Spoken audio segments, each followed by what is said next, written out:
Hello, it's Thursday, and today I'm going to be showing you how to make a little scene that I've called Hocus Crocus. Let's get into it. Okay, let's talk about tools and materials. So for today's project, you're going to need 8-ply 100% acrylic yarn in a whole bunch of different colors, but I'll talk about those in just a moment. You're also going to need a 3.5mm hook, scissors, pins and needles, some stuffing, and I have a wire slicker brush here, and we're going to be using that to make flames for both the cauldron and the candles.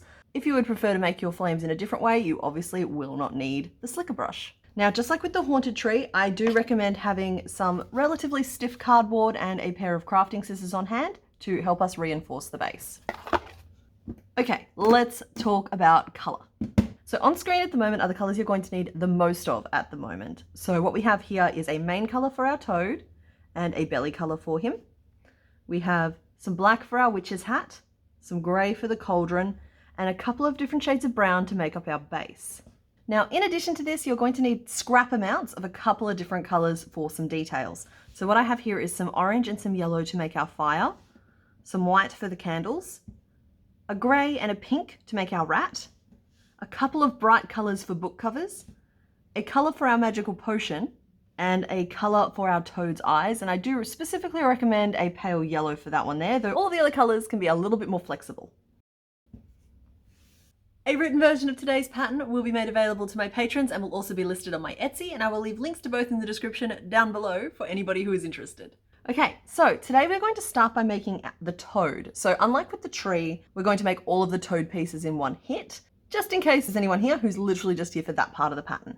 So I'm going to start by grabbing my green and start with a magic ring of 6.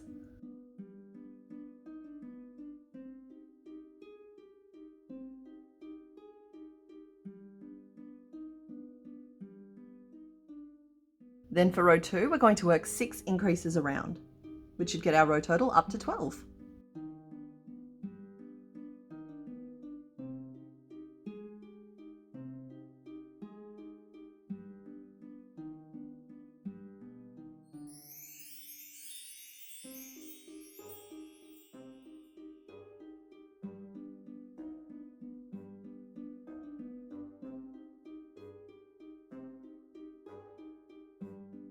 So for row 3, we're going to work 3 single crochet, and then 3 repeats of 3 single crochet into the same stitch, and then a single crochet. So there is our first repeat, and we're going to do that twice more.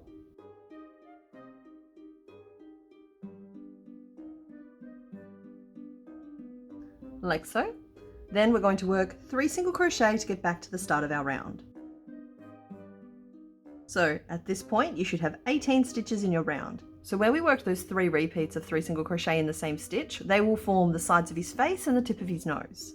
Row 4, we're going to work a single crochet, an increase, and then 3 repeats of 2 single crochet, 3 single crochet all into the same stitch, and then a single crochet. So there is our first repeat, and we're going to do that twice more. So what we're doing here is making those cheeks and his nose a little bit bigger. Then we're going to work a single crochet, an increase, and then 2 single crochet to finish our round. So that should leave you with 26 stitches in your row. For row 5, we're going to start with 2 single crochet, and then an increase, and then we're going to work 3 repeats of 3 single crochet, 3 single crochet all into the same stitch, and then 2 single crochet. So there is our first repeat, and we're going to do that twice more.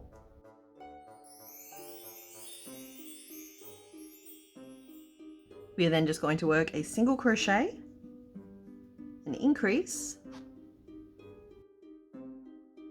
and then 3 single crochet back to our starting point.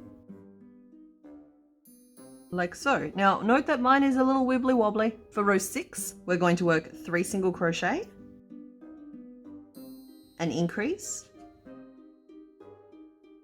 and then 25 single crochet around. Now, what this is serving to do is just add a little bit of height to our head.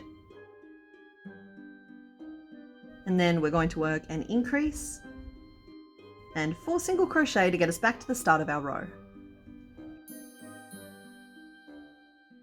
Row 7 is then just 36 single crochet around, once more just to add a little bit of height to our head.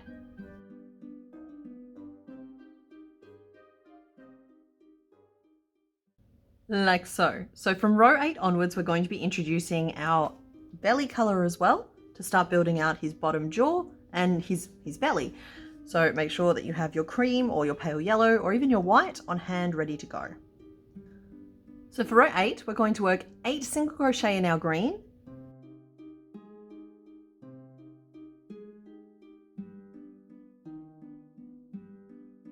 And then in the 9th stitch, we're going to change to our cream. So all color changes in this pattern are worked in the stitch before you want the new color to be active. So in order to work that color change, in the 9th stitch of my green, I'm going to insert my hook into the stitch, yarn over and pull up a loop. So there I have 2 loops of my old color on my hook. I'm then just going to hold that out of the way and grab a strand of my new color. I'm going to pinch that on the inside of the work, yarn over and pull through both loops.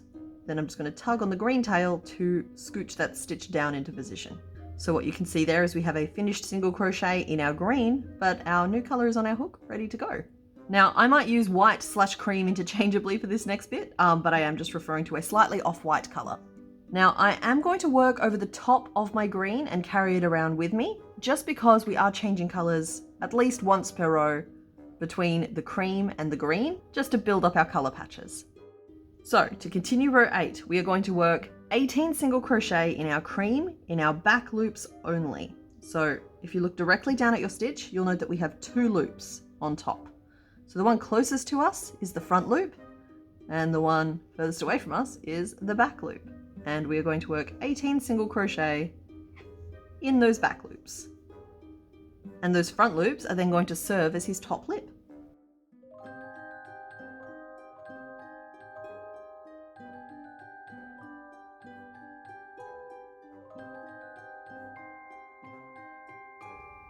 So there is our 18 stitches in cream, but we actually need to change back to our green in the final stitch of that. So I'm going to just frog it and we will work another color change. Once again, leaving my cream attached because we're going to be needing it again in the next row. Now, what I will say is you don't need to necessarily carry your colors under with you. You can just pull them across the middle, or you can choose to cut them off and reattach them. I believe you can save a little bit of yarn by cutting off and reattaching each time. However, this isn't the simplest of patterns. I'm not going to say it's particularly hard, but it's not the simplest of patterns. So if you find yourself needing to frog and remake certain bits of it, you're going to want one complete strand to work with rather than a bunch of little bits of confetti. And I am saying that from experience. So with our green back on our hook, we are going back to working through both loops, and we're going to work 9 single crochet back to our starting point. So that is what our toad currently looks like. So row 9 starts with 7 single crochet, and this row is a little bit weird, but hopefully you'll see that there is method to my madness.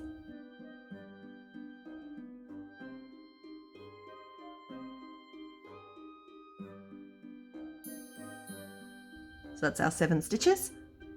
This has left 2 green stitches before our cream here. And what we're going to be doing is working a single crochet 3 together that changes back to our lighter color. So a single crochet 3 together is basically just a decrease over 3 stitches.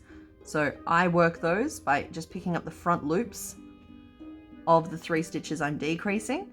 I then yarn over and pull through all 3 to pull up a loop. And normally I would just yarn over and pull through to complete the stitch, but because we're working a color change, I'm going to grab my cream and complete the stitch with it, just like we did with our previous color change. So this is where it might get a little bit odd. So what you can see here is we have a nice defined top lip, but underneath he looks like he's got a bunch of spiky green teeth. And we want a little bit more of a defined color change there because it's right across the middle of his face. So what we're going to do is work 16 front post single crochet, but we're not working them around our cream stitches. We're working them around our green stitches from the row before. So you can see this here. So a front post single crochet is when you insert your hook around the post of the stitch, from the front back to the front, yarn over and pull up a loop, then yarn over and complete the stitch. So there is our first one. I'm going to work 15 more of those across to the other side, changing back to our green in the final stitch. So the reason we worked the first row of this in the back loops is it just sort of pulled them down and made it so much easier to create these front post stitches.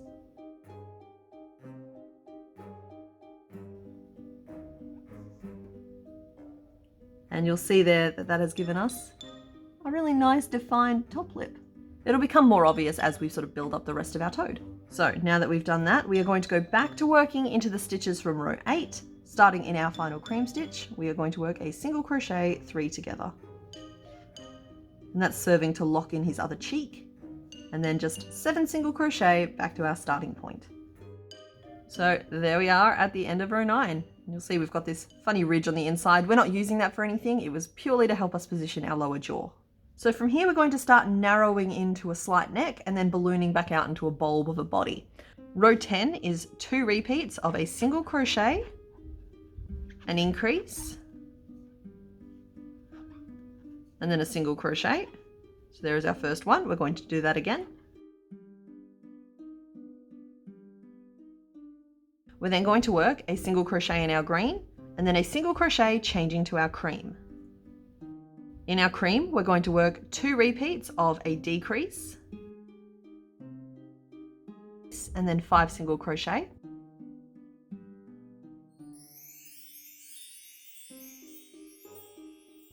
So there is our first one, and we're going to do that again. And I am working invisible decreases, which just means that I'm decreasing using the front loops only of my stitches. Then we're going to work a decrease, changing back to our green. Finish our row, we will be working 2 single crochet, and then 2 repeats of a single crochet, an increase, and then a single crochet. So there's our first one, and we're going to do that again. So at the end of row 10, you should have 33 stitches in your round. So row 11 is very similar. We start with 2 repeats of 2 single crochet, and then an increase, and a single crochet. So there's our first one. We're going to do that again. We're then going to work 1 single crochet, and then a single crochet changing to our pale color. Now, just to address something that I'm doing here, it's the lazy person's color change. You'll note that I'm pulling mine across and I'm letting it distort the shape of my frog. That's because once it's locked in place, I just come along and I snip it, and it's the same as if I'd cut it off and reattached it. It's just without having to track down the end of my strand. Let me know in the comments if that's confusing anyone, and I will try and explain it a little bit better. But essentially, just work your color changes however you're comfortable working them. So now I've got my cream on my hook. I'm going to work a decrease, a single crochet, a decrease, then a single crochet 3 together, a decrease, a single crochet, and finally a decrease, changing back to our green. And now in our green, we're going to work 2 single crochet, and then 2 repeats of a single crochet, an increase, and then 2 single crochet. So there's our first one, and we have 1 more to get us back to the start of our row.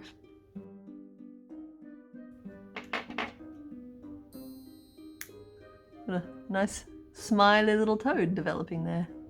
For row 12, we're going to work 11 single crochet in our green,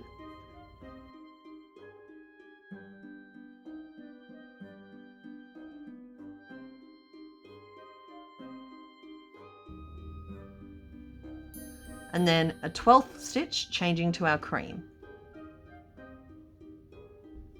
We're then going to work 6 single crochet,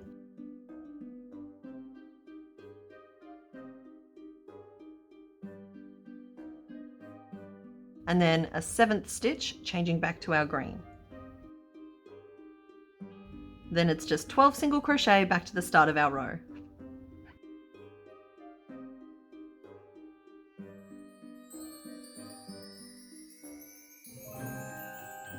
For row 13, we start with 11 single crochet across.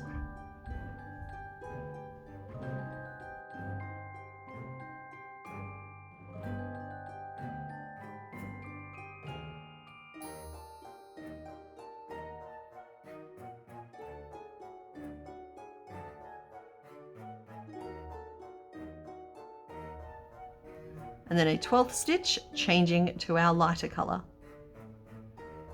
We're then going to work 3 repeats of a single crochet and then an increase. So there's the first one. We're going to do that 2 more times. We're then going to work 1 single crochet and then 1 single crochet to swap back to our green. It's then just 11 single crochet in our green back to the start of our row.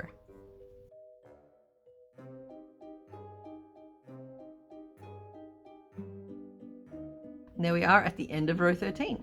Row 14 is 11 single crochet.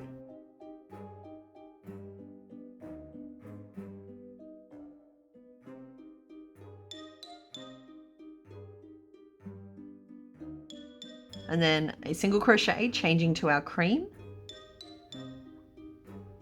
We're then going to work 3 repeats of 2 single crochet and then an increase. So there's our first repeat. We're going to work 2 more of those.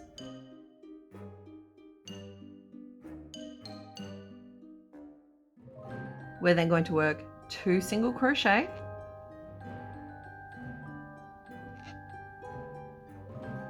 and then a third, changing back to our green. It's then just 10 single crochet back to the start of our row.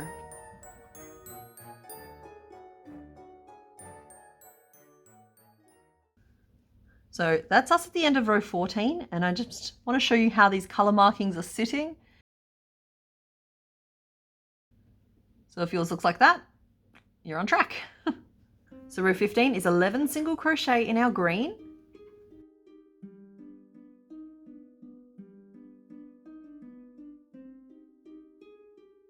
And then a 12th stitch, changing to our cream. 15 stitches in our cream.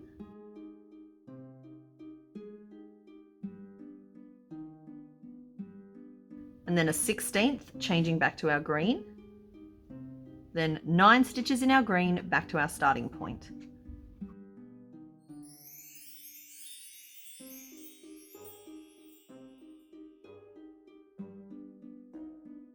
Then rows 16 and 17 are pretty much exactly the same, with just a slight variation in the stitches to help keep our colour markings straight even though we're working in a spiral.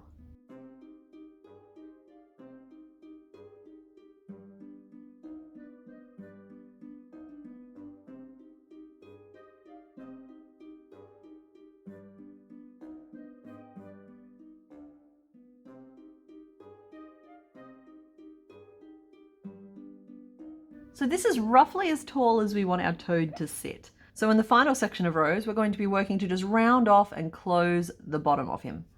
In row 18, we start there by working 12 single crochet in our green.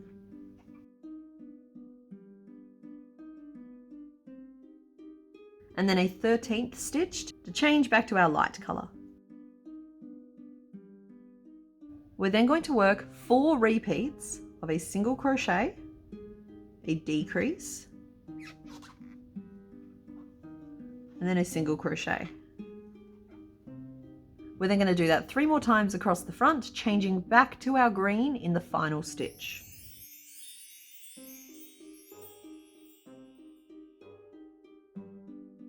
We're then just going to finish our row by working 8 single crochet back to our starting point.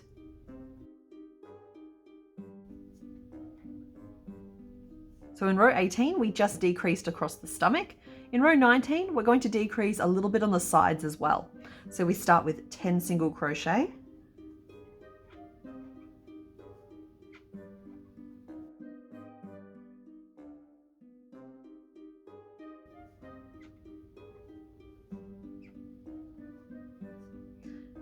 decrease,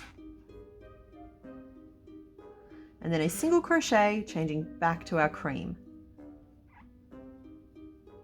Then working in our cream, we're going to work 4 repeats of a decrease and then a single crochet. So there is our first one, and we're going to do that 3 more times.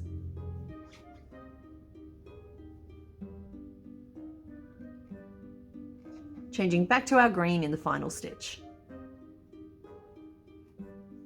So working in our green, we are going to work a decrease and then 6 single crochet to get us back to our starting point.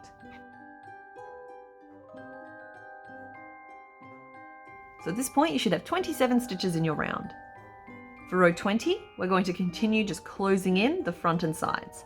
So that starts with 9 single crochet, then a decrease, and a single crochet, changing to our cream. In our cream, we're going to work 4 decreases across the front,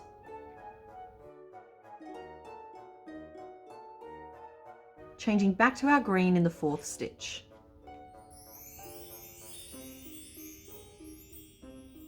Then it's just a decrease and 5 single crochet to get us back to our starting point.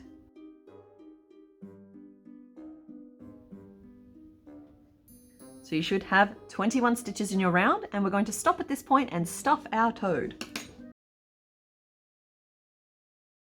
But if you find that you have a problem when stuffing that yours is lumpy, tear it into smaller puffs before shoving it on in there. So I'm just starting by poking stuffing into the cheeks, then filling out the top of the head and the nose.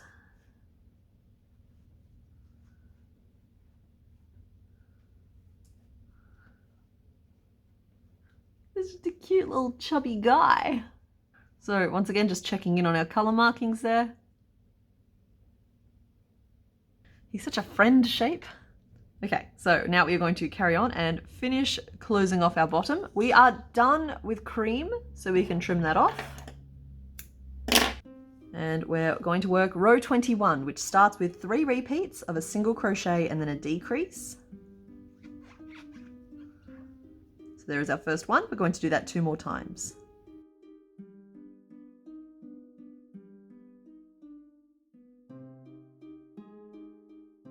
Then 2 single crochet,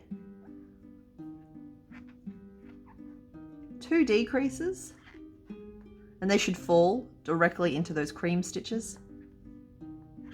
2 single crochet, a decrease, and then 2 single crochet back to the start. So we should be down to 15 stitches at this point. Row 22 is 5 repeats of a single crochet and then a decrease. So there is our first one, and we're going to work 4 more of those around to bring us down to 10 stitches.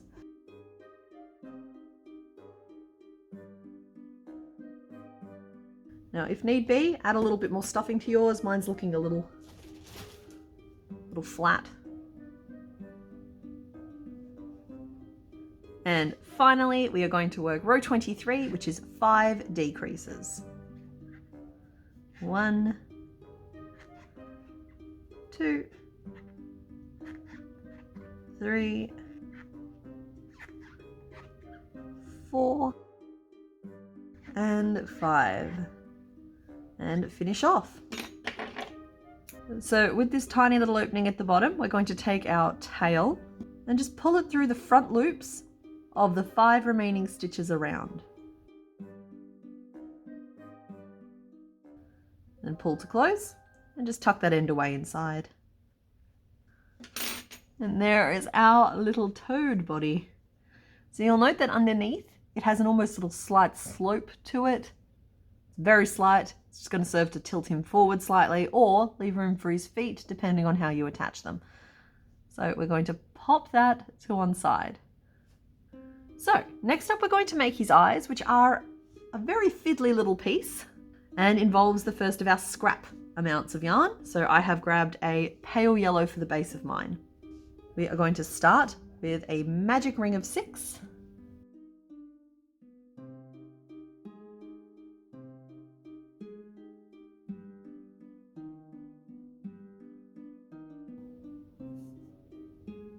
We're then going to work 6 single crochet around, changing to our green in the final stitch.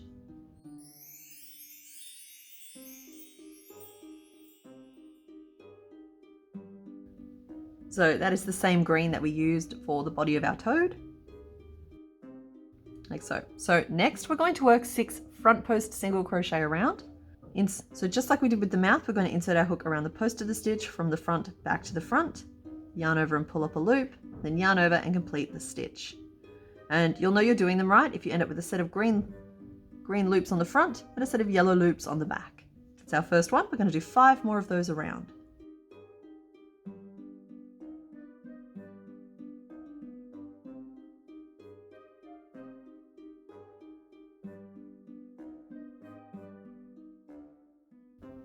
Like so. Then just to make this even harder, sorry, row 4 is 6 back post single crochet around. So where front is working from the front back to the front, back is working from the back around the post back to the back.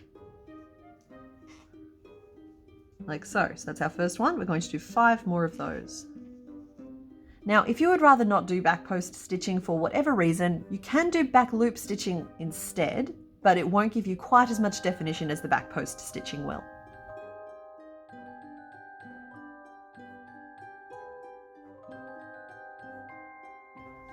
I think I needed one more. There we go. So we're then going to go back to just working through the loops and work 6 single crochet around.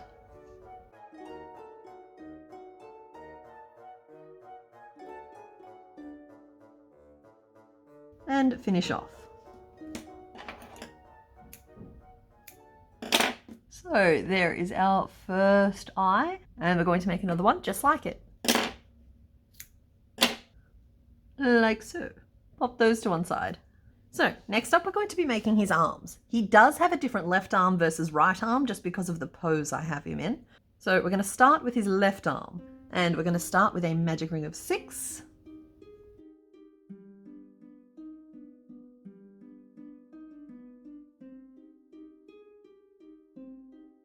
And then in row 2, we're going to form some little fingers, and we are going to do that using picots. So a picot is when you chain 3 and then slip stitch into the first chain that you did. So in my patterns, picots do not add stitches to your round. So they're used purely for decoration, which means that when we work around in the next round, you will not be putting any crochets into the picot. So there's our first picot, and then we're going to work a single crochet. And that's our first little finger. Now, if you want to make this piece easier for yourself, mark that single crochet now. For everyone else, we're going to work another picot.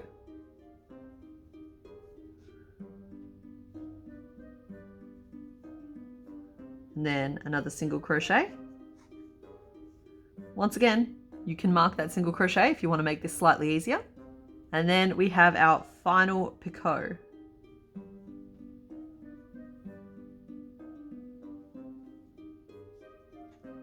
And single crochet, and then we're going to work 3 single crochet back to the start of our round.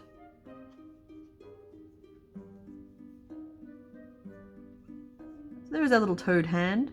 So then in row 3 we're going to work 6 single crochet around. So the first one of those will be that first single crochet I told you to mark, and working around the picot can be a little bit tricky, but the way I prefer to do it is I just insert my hook however's easiest and pull up a loop. Then I just make sure that that finger is tucked to the front of the work. So I find that it's easier to do that once you already have 2 loops on your hook. And I just finish my single crochet behind that finger. So then we're going to single crochet into the stitch between the next 2 fingers. Once again, just insert your hook however is comfortable. Yarn over and pull up a loop. And tuck that finger to the front. And finish the stitch. So that's 2. Got 1 more. Insert your hook. Tuck it through. And finish the stitch. 3. Then it's 3 single crochet back to the start of our row. So yeah, that has given us our 3 pointy little toad claws and a round of 6 stitches to work into on the back. So rows 4 and 5 are both also 6 single crochet around for a combined total of 12 stitches. And I include the combined total is just because sometimes it's easier to keep track of counting to 12 than it is to keep track of counting to 6 twice.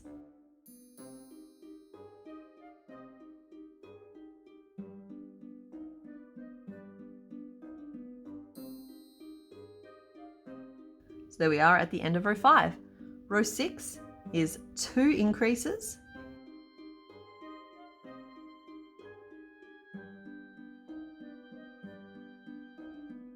and then 4 single crochet back to the start,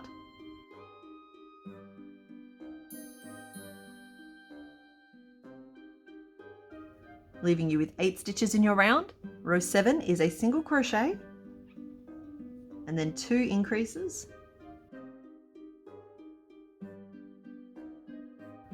then 5 single crochet back to the start,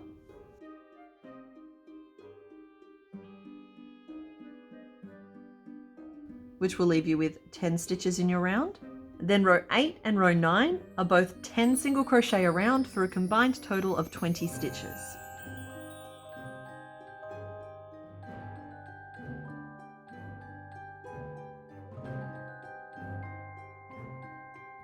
So there we are at the end of row 9. We're going to add just a small amount of stuffing, just to help it hold its shape a little bit. And then in row 10, we're going to work 2 repeats of a decrease, a single crochet, and then a decrease. So there's our first one, and we'll do that again.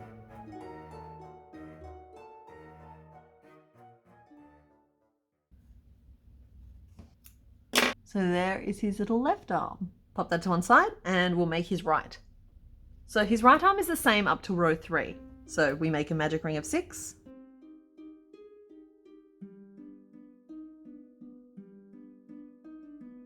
Then create 3 little fingers using picot.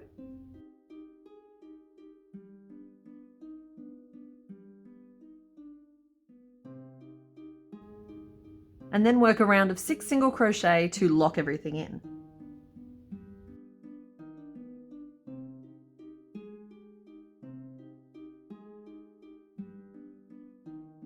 Like so.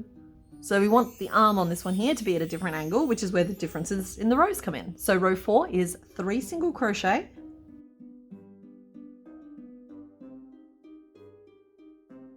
an increase, and then 2 single crochet, bringing our round to 7. Then row 5 is 5 single crochet,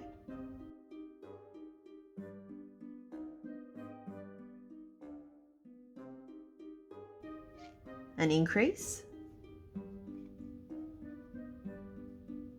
and then a single crochet to bring our stitch total up to 8. Row 6 is 6 single crochet,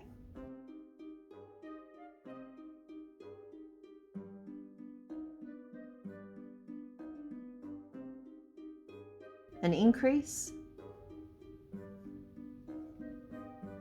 and then a single crochet to bring us up to 9 stitches. And then row 7 is 8 single crochet,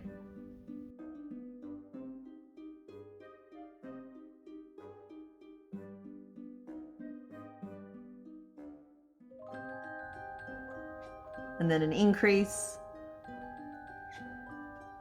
to bring us up to 10 stitches in our round. So you can think of this kind of like the Salt Bae arm, where he's just like... So row 8 and row 9 are both 10 single crochet around for a combined total of 20 stitches.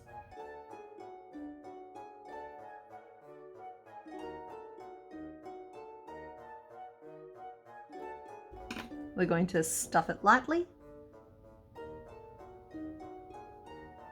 and then work 2 repeats of a decrease, a single crochet, and a decrease.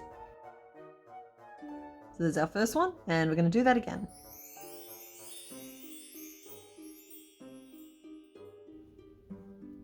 And finish off. And there his little right arm. So there's not a big difference between the two, but as I said, it's just a slightly different rotation and a slightly different pose. Give him a little bit of character. Pop both of those to one side. So next up, we're going to make his back legs, and his back legs are split into a haunch and a foot. So we'll start by making the haunch. Make a magic ring of 6.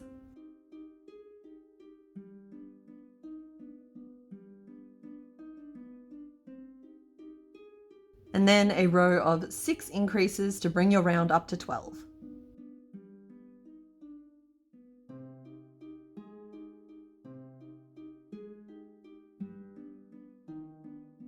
Like so. In round 3, we're then going to work 3 single crochet.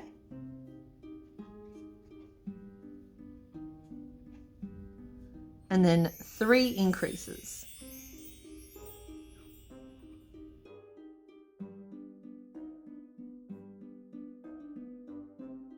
Like so. And we're going to do that again. So 3 single crochet and then 3 increases.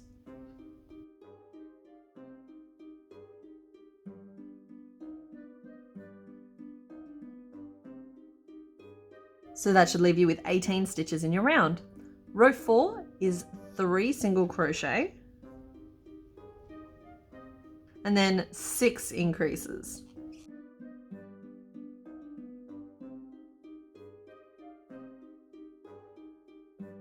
And then 9 single crochet back to our starting point.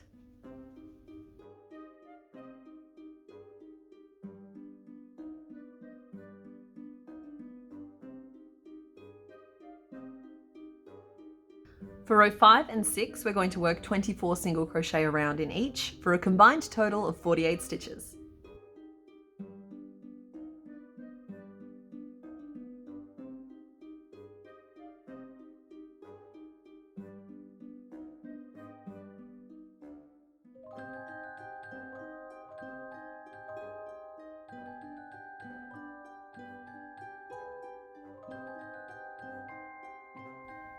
Like so. Then row 7 is 5 single crochet,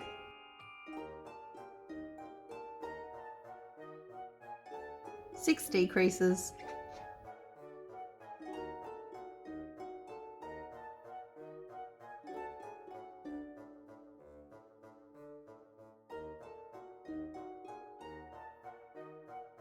and then 7 single crochet back to the start of our round.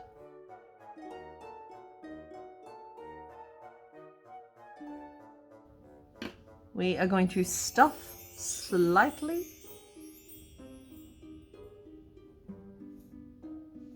Plenty of room for squishing in there. And then work 6 repeats of a single crochet and then a decrease. So there is our first one, and we're going to do that 5 more times.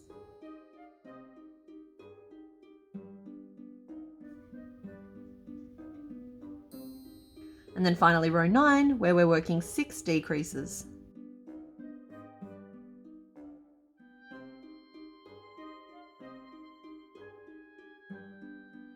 Finish off. Now you can weave to close this little opening off if you would like. It will be hidden against the body of the toad though. So there is the haunch, and he needs a little flippery foot as well. So the foot uses a lot of the same techniques we used on the hands, just on a more paddly shape. So we're going to start with a magic ring of 6.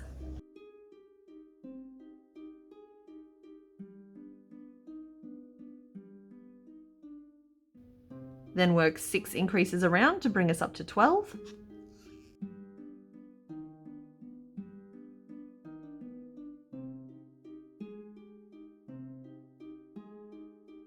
So there is our foundation. And in the next row, we're going to build his toes. So we're going to start with 3 single crochet.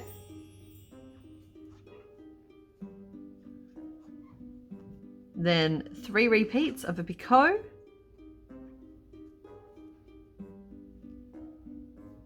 And then a single crochet. So there's our first one. I'm going to do that 2 more times.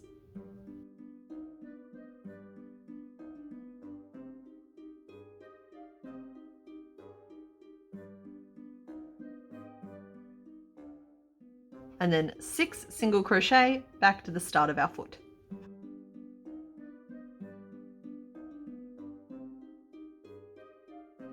For row 4, we're then going to work 12 single crochet around. So we know that 3 of those are before the first toe, so 1, 2, 3. Our next one is between the toes. That's 4. Between the toes again. 5. And then on the other side of the toe.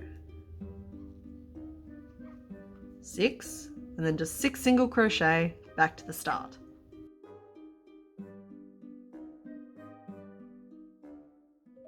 And you'll note that the toes kind of curve downwards towards the open side. That's because this is the top of the foot and the toes kind of curve downwards towards the ground.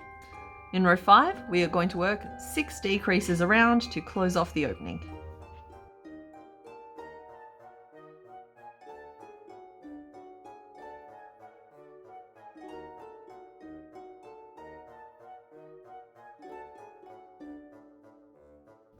And finish off.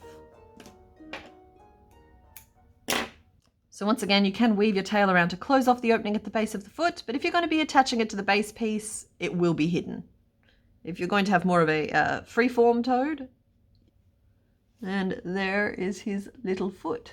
So there is his back leg made up of the haunch and the foot, and you will need to make 2 of each of those. So with all of our toad pieces made, we are now going to make him a little witch hat. Now to do this, I am going to use black, which normally I wouldn't do on camera, but I feel like it has to be black for today. So thankfully the pattern itself is relatively simple. So we are going to start with a magic ring of 6.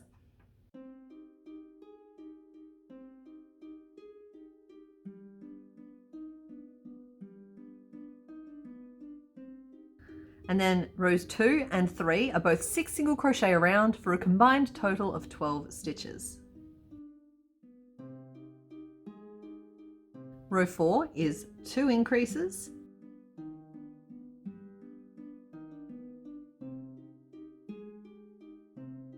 And then 2 decreases,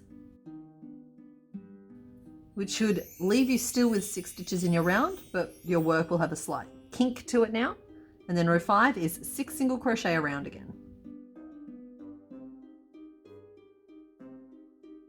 Row 6 is 4 single crochet. And then an increase. And then a single crochet, leaving you with 7 stitches in your round. Row 7 is 5 single crochet.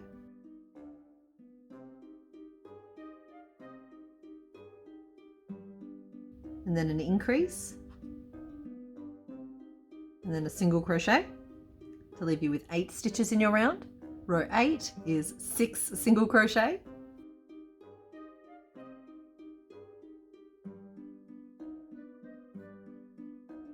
and then an increase and a single crochet. Get us up to 9 stitches. Row 9 is 3 repeats of 2 single crochet and then an increase. So there is our first one, and we're going to do that 2 more times, leaving our row at 12 stitches around. Row 10 is then 12 single crochet around.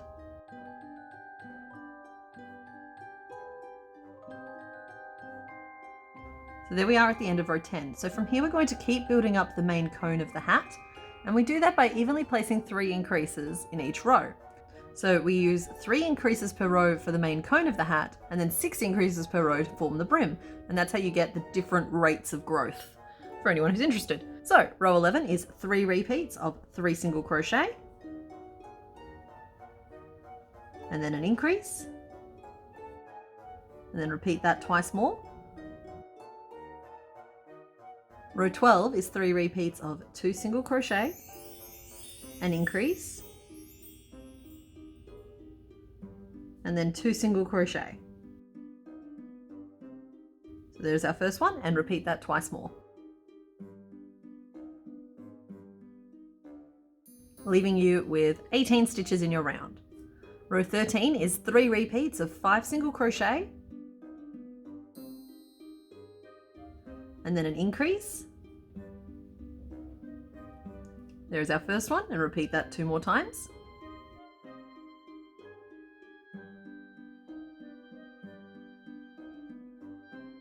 Then row 14 is 3 repeats of 3 single crochet,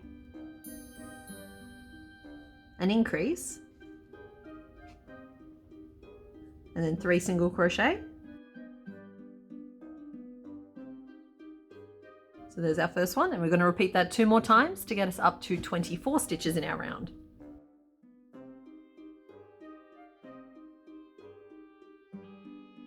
Row 15 is 3 repeats of 7 single crochet,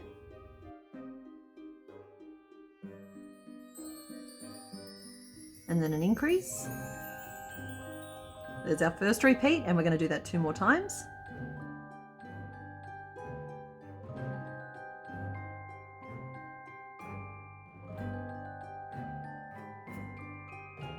And then row 16 is 3 repeats of 4 single crochet, an increase, and then 4 single crochet.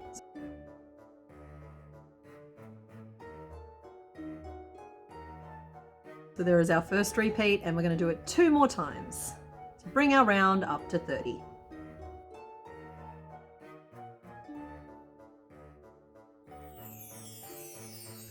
Like so. So that is the main cone of our witch's hat, and now we just need to add a really broad brim. So to do that, first we are going to work row 17, which is 30 single crochet around.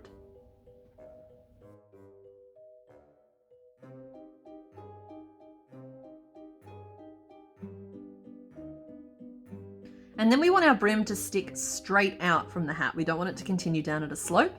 So in row 18, we work 30 front post single crochet around, which we've done a couple of times in this pattern now, but it's just a matter of working a single crochet around the post of every single stitch around. Just like that, which gives us a nice hard turn to our work to start building out the brim. So row 19 is 6 repeats of 2 single crochet, then an increase, and then 2 single crochet. So there's our first repeat, and we're going to repeat that 5 more times around to bring our row up to 36.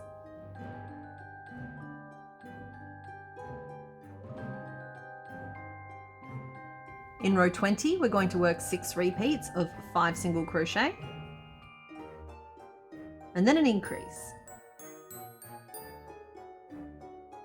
So there's our first repeat, and we're going to do that 5 more times around to bring our row count up to 42.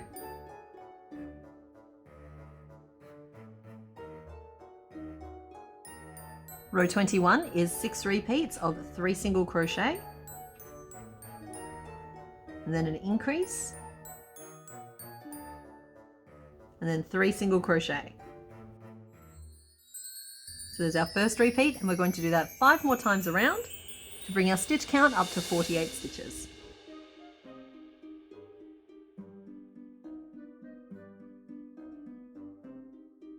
Row 22 is 6 repeats of 7 single crochet,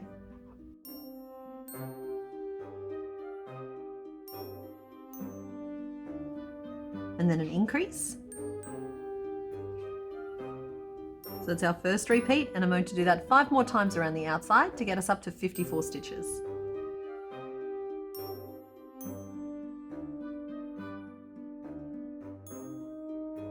Now, depending on who you're making this hat for, this might be big enough because this is a multi-purpose hat, but for our toad, he just really does like a really wide brim, so we're going to push it a little bit larger. So row 23 is 6 repeats of 4 single crochet, and then an increase, and then 4 single crochet. That's our first repeat, and we're going to do that 5 more times around to bring us up to 60 stitches.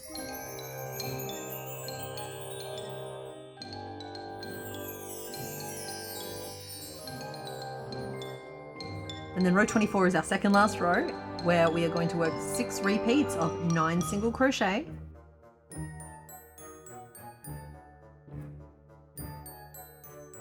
and then an increase. So there is our first one, and we're going to repeat that 5 more times around to bring us up to 66 stitches.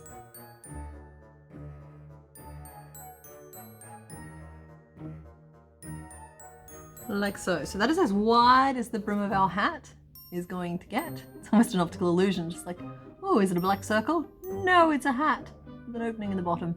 And you can absolutely finish off there and call that done. I am going to add one final row of like an edging stitch, which I believe is called twisted single crochet, and it has a similar look to what I think is called crab stitch, but I'm just going to show you what that stitch is, and you can let me know in the comments if I've got the wrong name for it. So you insert your hook,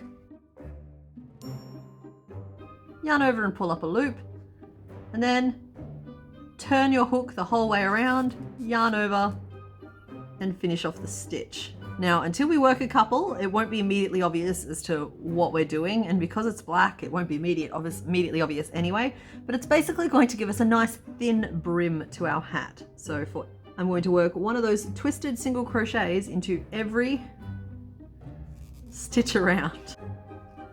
It can be a little bit tricky to pull that final loop through after we've twisted. So just go slow and try not to let it stress you out. That's the edge compared to what it would look like if we just left it as single crochet. Now I will add, I don't think it makes a huge difference to the look of the stitch whether you spin your hook counterclockwise or clockwise. The first hat that I made, I spun my hook clockwise every time, and this time I was going anti-clockwise, and honestly the stitches look pretty similar. My yarn kept splitting, which made this way more painful than it needed to be, but we got there in the end. There we go, and now I am just going to slip stitch back into the first stitch of the row and finish off. Now leave a little bit of a tail so that you can weave the end of it back up into the hat so that we won't have to look at it on our final frog. And there is our witchy hat. Now we're not going to stuff this or anything, and it can be put on a lot of the different creations I've made over the years. But it looks like I currently mainly have Pokemon behind me, so I won't bother doing that for today. But yeah, with your hat made, pop that to one side. Okay, so next up we're going to be making the cauldron.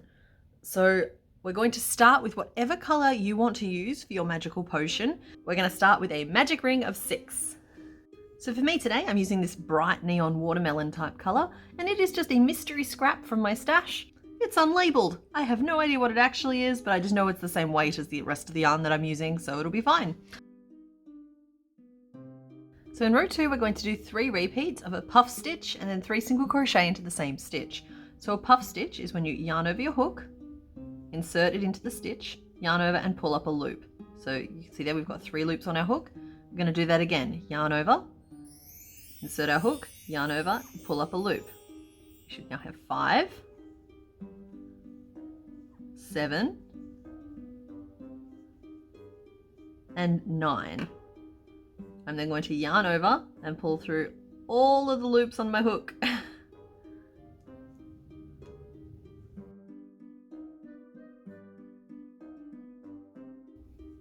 So there is our first repeat, and we're going to do that 2 more times.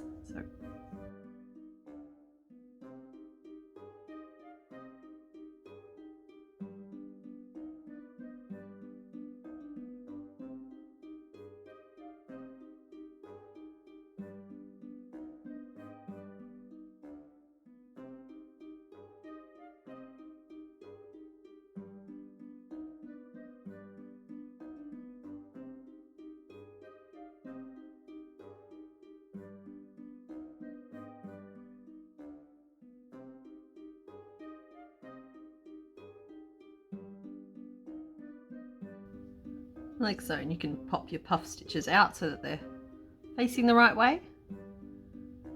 And what that leaves us with is 3 puff stitches and 12 stitches in total in our round. In row 3, we're going to work 6 repeats of a single crochet and then an increase. Just like so, there's our first one. We're going to repeat that 5 more times to bring our stitch count up to 18.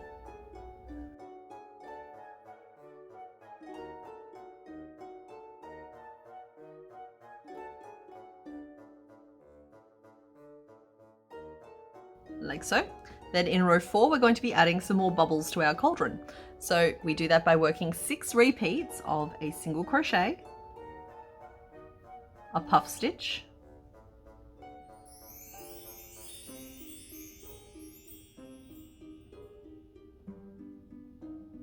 and then an increase.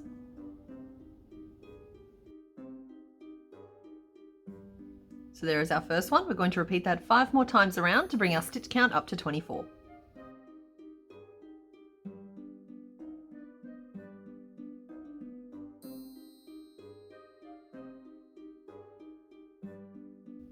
Like so. So you should have added 6 puff stitches in that round and your row total should be 24 stitches. In row 5, we're going to work 6 repeats of 3 single crochet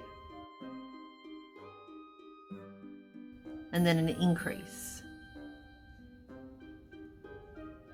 So there is our first one. We're going to work 5 more of those around and that should leave you with 30 stitches in your round. Changing to our dark grey, so our cauldron colour in the final stitch.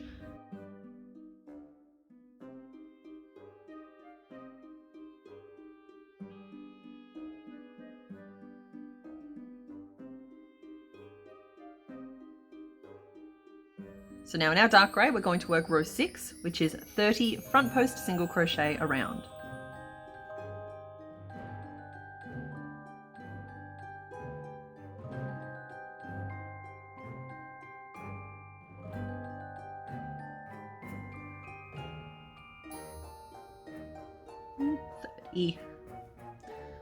So there we go. Now for the next chunk of this piece, you might have to trust the process just a little bit, but I promise you everything's going to be fine. So I'm going to trim off my potion color there. And we're going to work 30 single crochet around.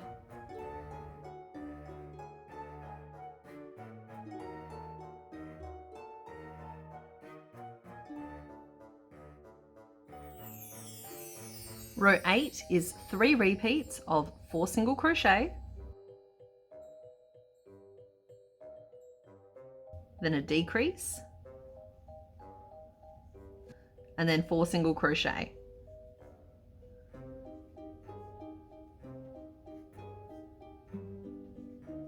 So there is our first repeat. We're going to do that 2 more times to bring our row count down to 27.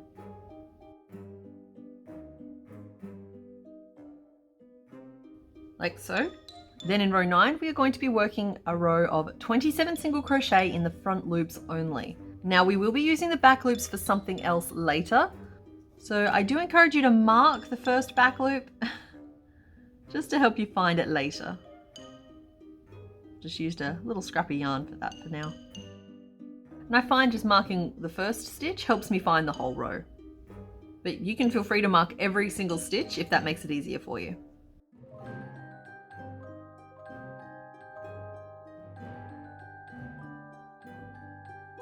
So we can see there I've got my back loops semi-disguised but visible, but they are there. They're just the first one marked. So we're then going to go back to working through both loops and work 4 rows of 27 single crochet each for a combined total of 108 stitches.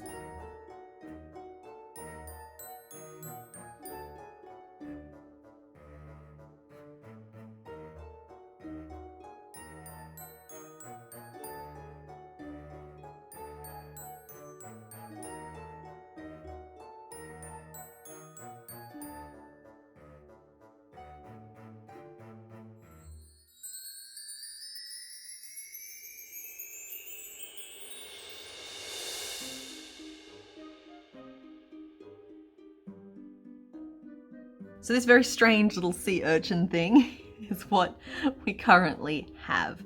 Now in row 14, we are going to be working 27 single crochet again, but this time we want to be inserting our hook through the loops both from row 13 and those spare back loops all the way from row 9.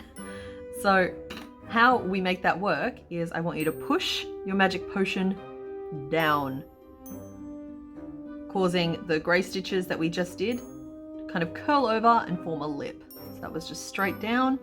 It should be ballooning a little bit out the bottom, and we're going to keep rolling it until we find that row of back loops that we marked, and they are even with our active row of stitches. So that is what mine currently looks like. So we've just pushed our magic potion all the way down inside, form a little cup. Now, because I work in a spiral, my starting point for my row has migrated significantly. So we aren't going to be able to line up the first stitch of our next row with the first back loop that we marked. Instead, all we're going to do, insert our hook through the next available stitch in our round,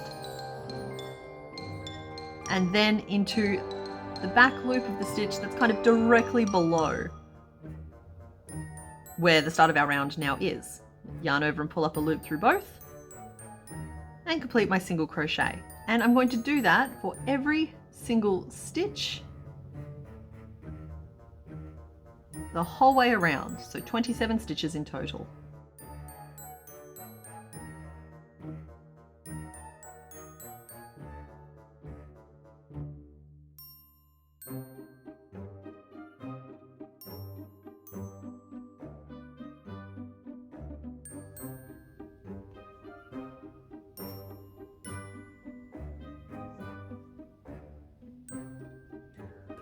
Like so. So that should help lock the rim of our cauldron in position with the potion inset down inside. So now we want to grow into a little bit of a bulb to make up the main bowl of our cauldron. So row 15 is 3 repeats of 4 single crochet.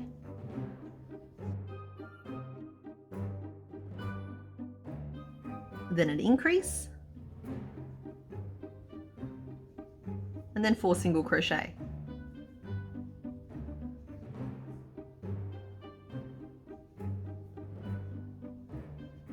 So there's our first one. We're going to do that 2 more times to bring our stitch count back up to 30.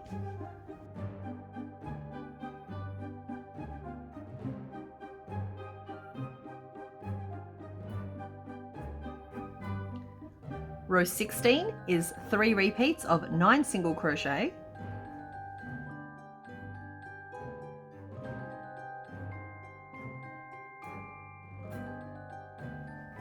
And then an increase,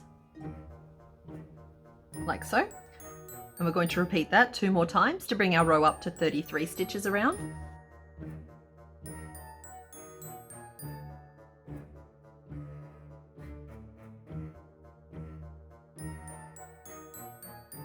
And then row 17 is 3 repeats of 5 single crochet.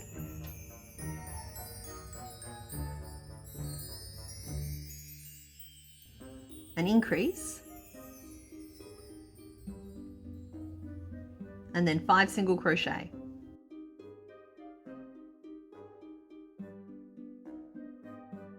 So there is our first repeat, and we're going to do that 2 more times to bring us up to 36 stitches around, which is the widest point of our cauldron. Just flip yours in the right way if it's curled over like mine is. So that's what we currently look like at the end of row 17. We're then going to work 3 rows of 36 single crochet around for a combined total of 108 stitches.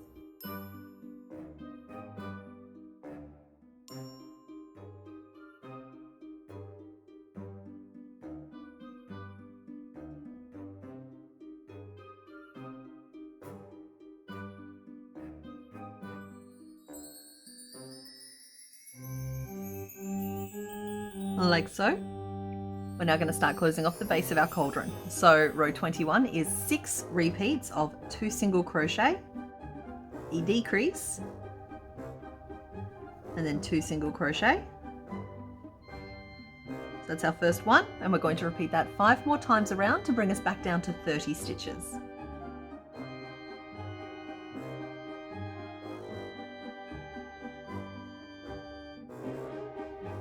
Row 22 is 6 repeats of 3 single crochet, and then a decrease. That's our first one. We'll repeat that 5 more times to bring our stitch count down to 24.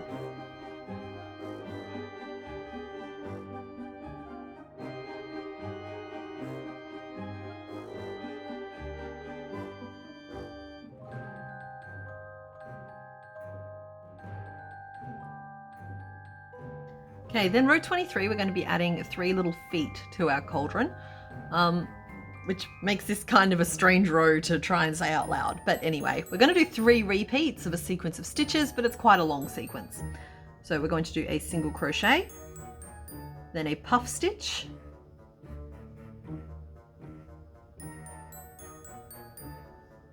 a decrease, then 2 single crochet,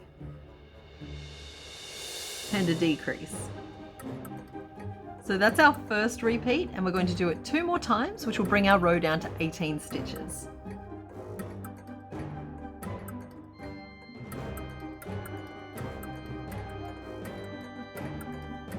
Like so. So at this point we are going to stop and we are going to stuff this. Now when you stuff it, I want you to be careful not to poke out what we've so carefully crafted in. So we're basically going to poke stuffing down and around the sides. And when in doubt with stuffing this piece, just remember that less is more. It's better for it to be a little bit softer than it is to have things being pushed where we don't want them being pushed. Like that. Then we're going to work row 24, which is 6 repeats of a single crochet and then a decrease. So there's 1, and we're going to repeat that 5 more times to bring our row count down to 12.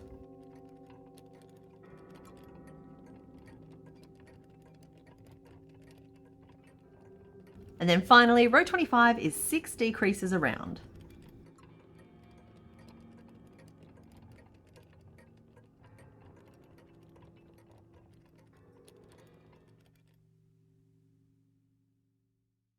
And finish off. And we are going to just weave the tail around to close off the opening.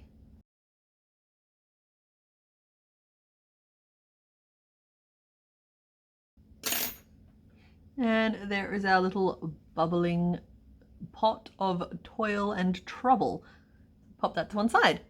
Okay, so next up we're going to be making our helpful little rat. So I am going to use a pale grey and a little bit of light pink for this. So we start by making his tail because we will be attaching that in our first round of the body. Now to make the tail, we are going to be crocheting over our yarn tail. So in order to do that, we just set up as though we were going to be making chains. That's just a slip knot on my hook. Then holding that yarn tail firmly, I'm going to insert my hook under it, yarn over, and work a slip stitch. That's what we currently look like.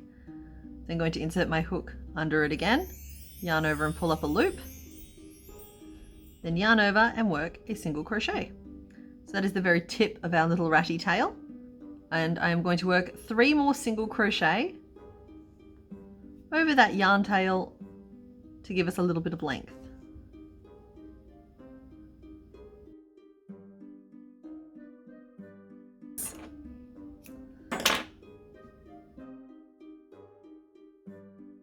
So pop that to one side, but not too far, because we do use it in the first row of the rat body. So in my grey, I'm going to form a magic ring. And into it, I'm going to work 5 single crochet, but I'm not going to pull it tight just yet.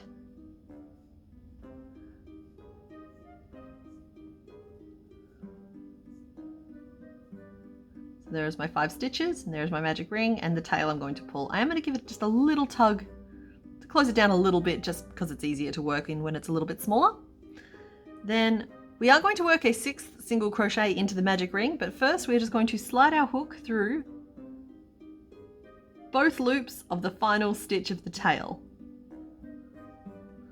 So with that on our hook, I'm going to insert my hook through the magic ring, yarn over and pull up a loop through the magic ring and through the tail, leaving us with 2 stitches on our hook, and then yarn over and complete our single crochet. We will now pull our magic ring tight, and our little rat's tail is attached with no sewing. You can, of course, always just choose to sew that on. In row 2, we are going to work 6 increases around to bring our rat up to 12 stitches.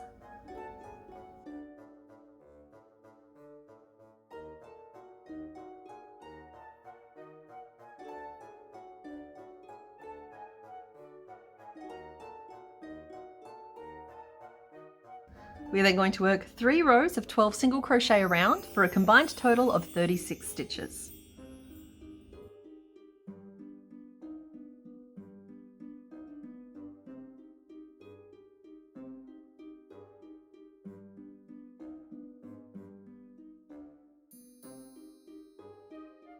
In row 6, we are going to work 2 single crochet,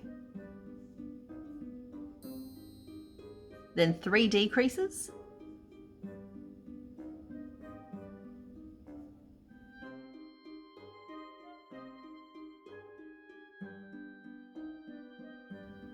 4 single crochet back to the start of our row.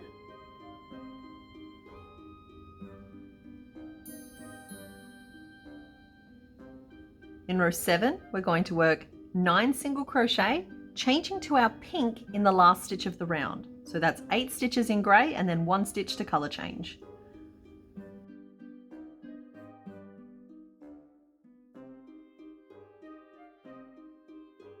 Don't trim off your grey, we will be swapping back to it.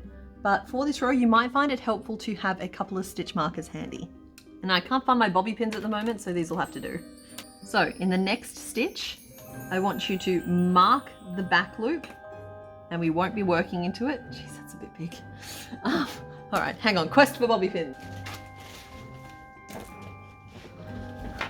Victory! Okay, so in the next stitch, I want you to mark the back loop of the stitch. We will not be working into that this row, but we will next row. For this row, we are going to put 3 half double crochet all into that front loop. And a half double crochet is when you yarn over your hook, insert your hook into the stitch, in this case just the front loop, yarn over and pull up a loop so you've got 3 on your hook, then yarn over and pull through all 3 loops. So it's just a slightly taller single crochet. There's the first one, and we're going to put another one into the stitch, and then a final one, but we're changing back to our grey with it. So we get to this point with the 3 loops on our hook, hold the pink out of the way, pull the grey over, and work our colour change. So there's our first little ear. We are then going to work 6 single crochet in our grey, so that's 5 grey stitches, and then a 6th to colour change back to our pink.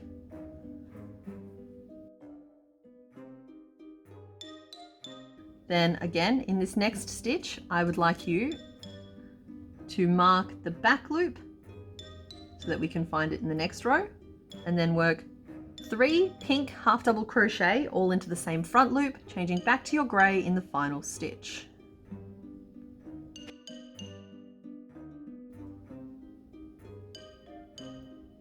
We then have just 1 grey stitch left to finish off our row.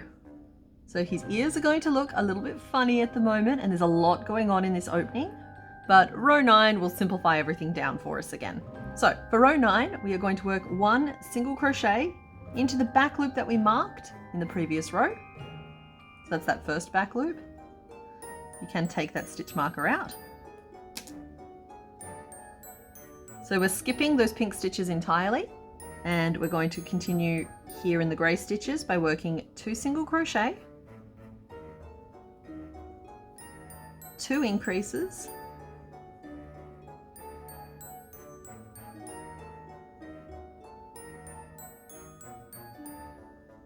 and then 2 single crochet, which should bring us to the end of the grey stitches. We're then going to work a single crochet into that second marked back loop from the previous row.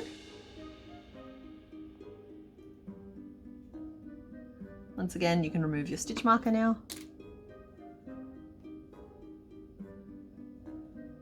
Skipping all 3 pink stitches, and our final stitch goes into that little grey stitch between the 2 ears, bringing us back to the start of our round. Now you can trim off your pink. Get that out of the way. And at this point, we are also going to just add a tiny bit of stuffing. He's just a cute little bean. So now we are just going to close off and finish building the head. So row 10 is a decrease, 5 single crochet,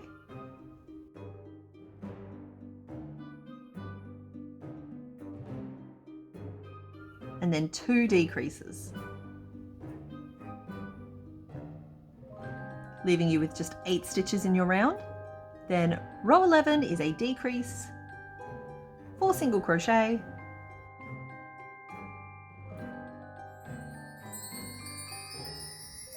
and then a decrease,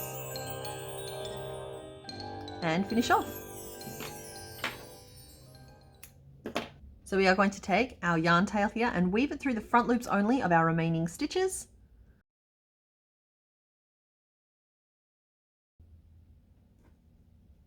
And then pull it tight to close, like a little drawstring bag. And you can tell he's a rat, not a mouse, because just look at that nose. Look at that great honkin' nose. Tuck that end down inside. Now we are going to sew a couple of extra details onto our little friend here now at this point before we go any further. So I'm going to thread my pink onto my needle, and I'm going to stitch on 2 tiny feet at the base.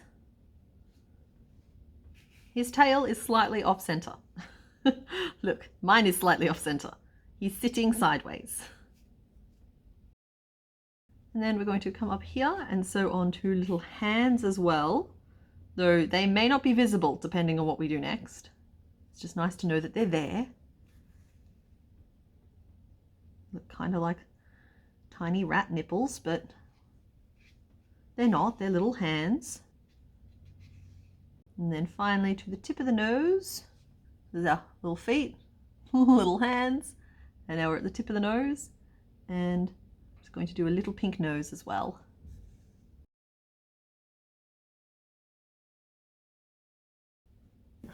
Oh my goodness, look at his little face. Hello. Hello, little friend. Stay away from the owl from the other week. You are just about snack sized. I don't know what's going on over there, but we're going to take a little bit of our black and we're going to stitch on 2 tiny little peepers as well. Those are eyes for anybody not initiated into, I don't know what to call it, ridiculous speak.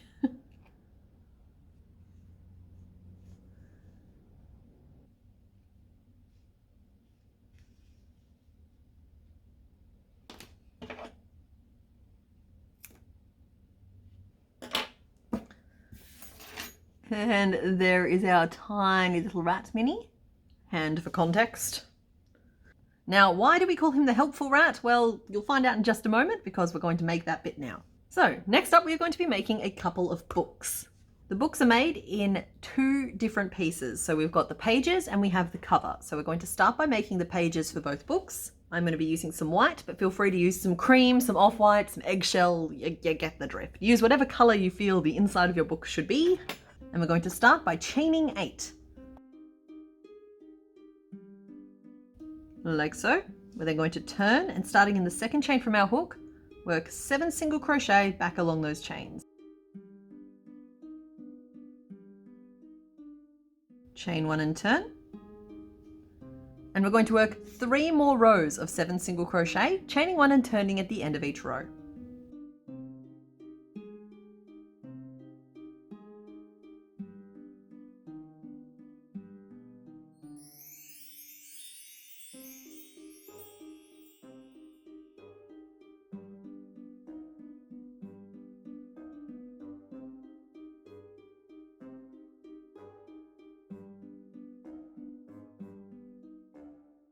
And finish off. Now you should weave these 2 tails in now, just to save yourself the pain of doing it later. So there are the pages for one book, and I'm going to be making 2 books today, and I would encourage you to do the same. So there are the pages for that second book, and now we need to make the covers. Now for the covers you can pick whatever colors you like. I would encourage you to stay away from any of the colors we've used. I would also encourage you to stay away from yellow and orange because we will be using those for the fire. So for me, I've stuck with like a blue-green and like a dark purple, and that's what I'm going to make my 2 books with. So I've already made 1 cover here from my dark purple. So that's what the piece is going to look like. And we are going to make a little bed for our mouse apparently. There you go. Hey, there you go, buddy. A little pillow, a little blanket. You just have a little nap up there.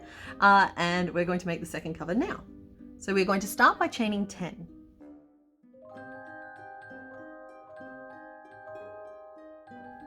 Like so. We're then going to turn and start in the second chain from our hook, work 4 single crochet.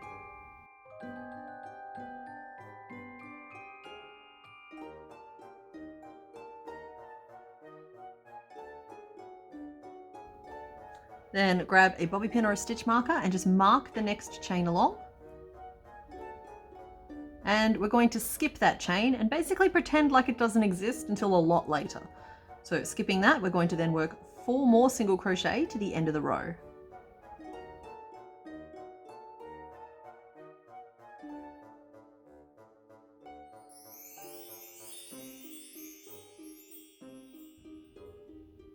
So that is what we currently look like. We're We're then going to chain 1 and turn and work 3 rows of 8 single crochet back and forth, chaining 1 and turning at the end of each row.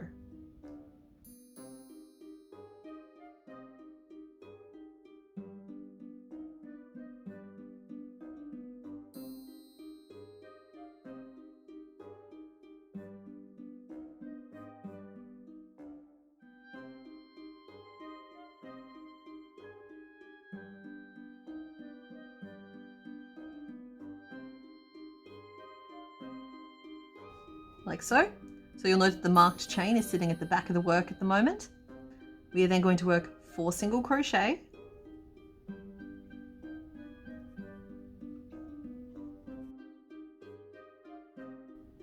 which brings us halfway across the top of our cover.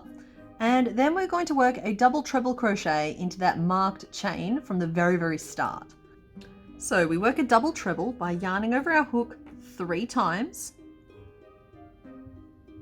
inserting our hook through that marked chain, yarning over and pulling up a loop. So you should see there I've got 5 loops in total on my hook. You can then yarn over and pull through the first 2, yarn over and pull through the next 2, yarn over through the next 2, and then finally yarn over through the last 2. So that's 4 times. And that's what creates the spine of our book. Then without skipping a stitch along the top here, we are going to work a single crochet into the last 4 stitches.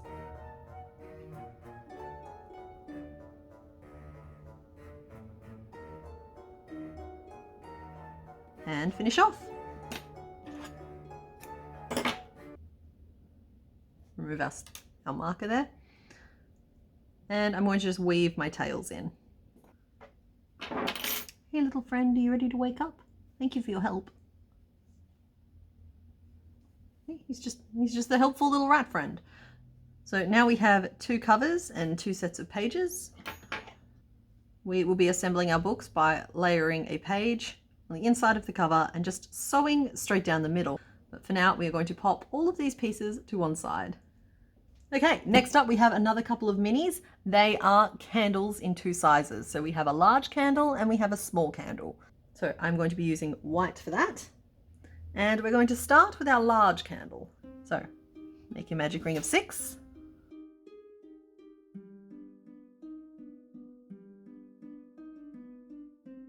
Then in row 2, we're going to work 3 repeats of a single crochet and then an increase to bring our row up to 9 stitches.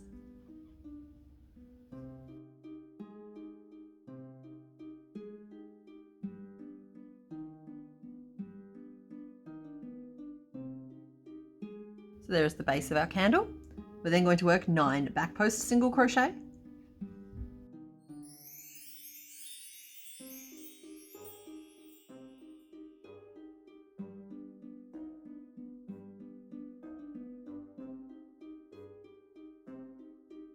So for the large candle, I recommend working 6 rows of 9 single crochet around for a combined total of 54 stitches.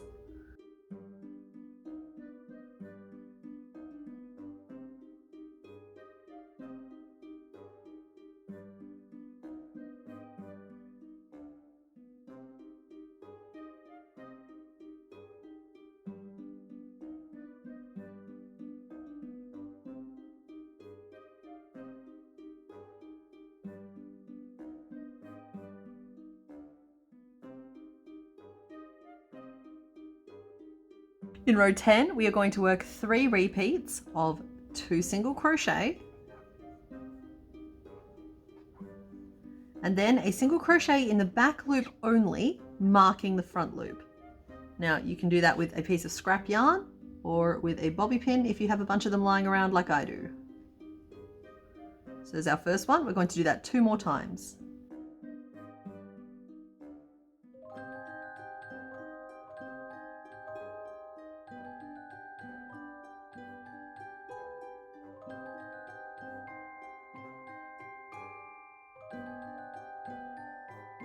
So there we are at the end of row 10. In row 11, we're going to be doing 3 repeats of a single crochet, a single crochet in the back loop only, once again marking the front loop, and then another single crochet. There's our first one. We're going to do that 2 more times.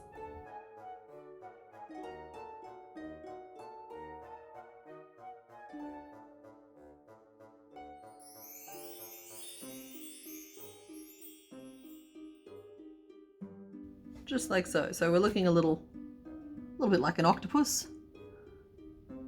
a very unwell octopus. And we are going to stuff at this point as well. So just a little bit of stuffing down inside your candle. Then in row 12, we're going to be using all of the marked loops that we've got around. So we start with a single crochet. We're then going to work a double crochet into the marked front loop that lines up with our next stitch in our round.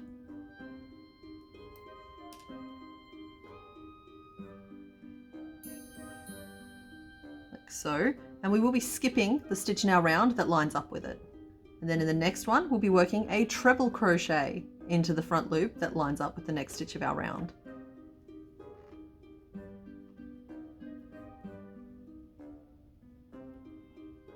Like so. Once again, we will be skipping the stitch of our round. We are then just going to work another single crochet. So there's the first 2 wax strips. And we're going to be doing that for the rest of the stitches. So our next stitch is a double crochet into the front loop. So yarn over once, insert our hook, yarn over and pull up a loop, yarn over and pull through the first 2, yarn over and pull through the next 2. Skip the stitch behind it, then another treble crochet, so yarn over twice, insert through the front loop, yarn over and pull up a loop, and yarn over and pull through 2 pairs of loops until the end of the stitch. Skip the stitch behind it and single crochet. So we have 2 more drips to do. 1 more double,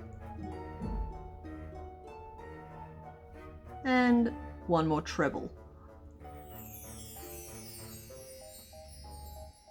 So with all of our stitch markers gone, we should have kind of this drippy wax texture around the top of our candle, bringing us to row 13, where we'll work 3 repeats of a single crochet and then a decrease.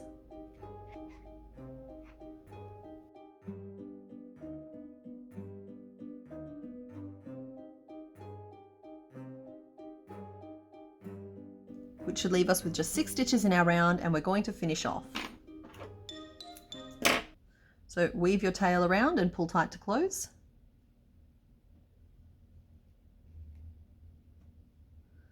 And if you didn't want your candle to have ever been lit before, that kind of works. But I'm going to tuck mine down inside. And I would encourage you to also just poke the top of yours down and in slightly, and it should want to cooperate with you and dimple just a little bit, just because of how we did those wax strips. Gives us a nice flat top. So there is our large candle. Now I am going to really quickly whip up a small candle now. The only difference between the large candle and the small candle is that we are skipping a bunch of those rows of 9 single crochet, and we are going to make our second candle.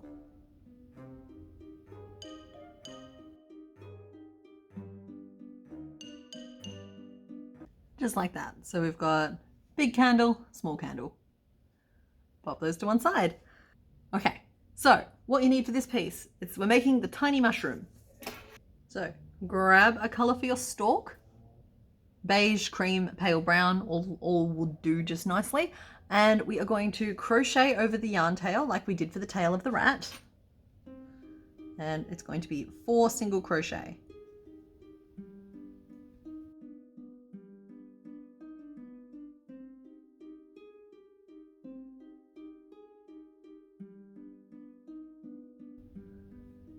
And finish off.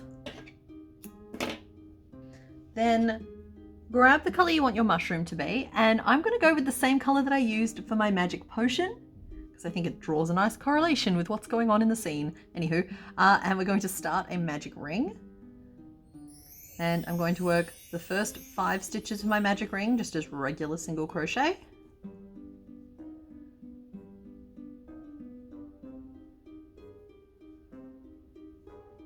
But for the 6th stitch of our magic ring, I'm going to insert my hook through the magic ring first, then through both loops of the last single crochet that we did on our mushroom stalk. Then I'm going to yarn over and pull up a loop, first through the mushroom stalk and then through the magic ring. So it's the opposite way around that we did for the rat. The rat, we wanted the tail on the outside. For this, we want the stalk on the inside. yarn over and complete that single crochet. So you can see there, stalk is on the inside. We can now pull our magic ring tight. In row 2, we are going to work 3 repeats of a single crochet and then an increase, which will bring our round up to 9 stitches.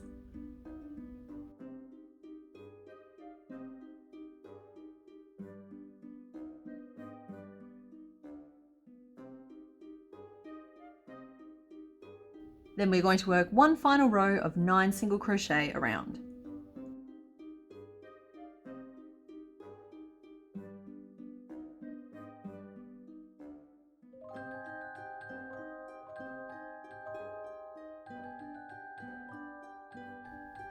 Slip stitch to the first stitch in your round and finish off.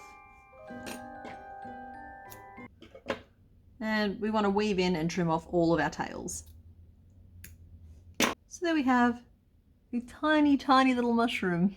That's the perfect size for your rat to be holding, or to fit into the palm of, hang on, this one, or to fit into the palm of your toad's hand. We got options. Okay, so I know we've made a lot of pieces. We've got a whole pile of toad. We have some candles. We have a tiny mushroom. We have a cutie little rat. We've got some book pieces. Oh, we've got some more toad over there.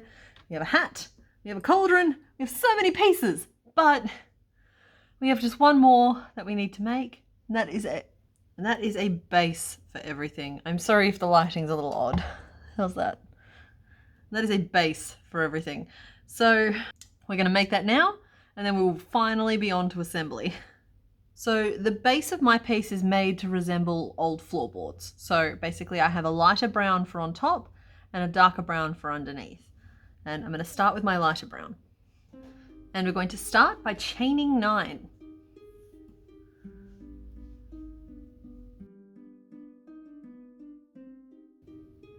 Like so, and then we're going to turn, and starting in the second chain from our hook, we're going to work 8 single crochet across that base chain.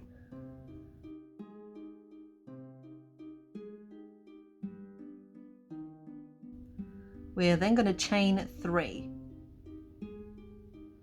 We're then going to turn, and starting in the second chain from our hook, work 2 single crochet into the chains, and then 8 single crochet back along the rest of the row for 10 stitches in total. Chain 5 and turn. Starting in the second chain from our hook, we're going to put 4 single crochet into the chains, and then 10 single crochet back along the rest of the row for 14 stitches in total.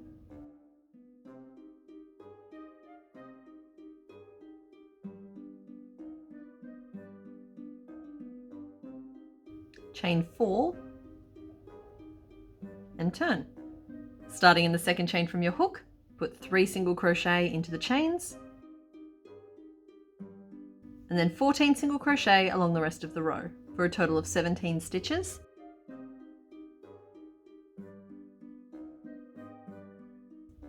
Then chain 3 and turn.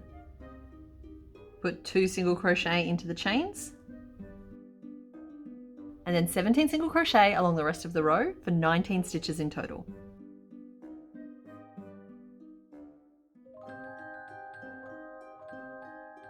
Chain 3 and turn. Put 2 single crochet into the chains, and then 19 stitches along the rest of the row for a total of 21 stitches.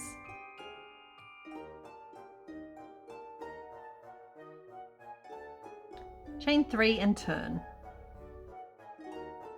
Put 2 single crochet into the chains, and then 21 single crochet along the rest of the row for a total of 23 stitches.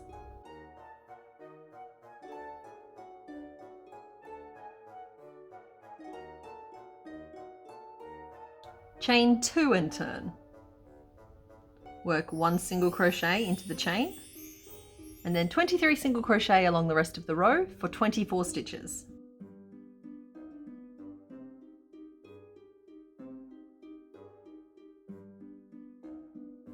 Chain 2 and turn. Single crochet into the chain, and then 24 single crochet across the row for 25 stitches in total.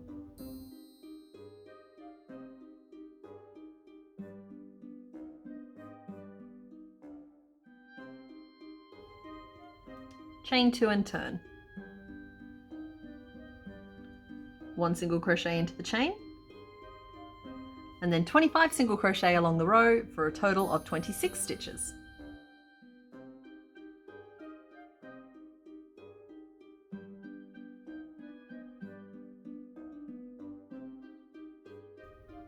Chain 2 and turn, 1 single crochet into the chain,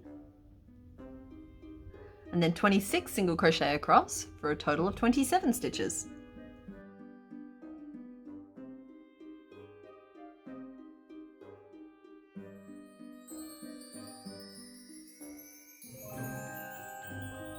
Chain 2 and turn. We're going to put 1 single crochet into the chain and then 27 single crochet across to bring us to 28 stitches. And this is the widest point of our base.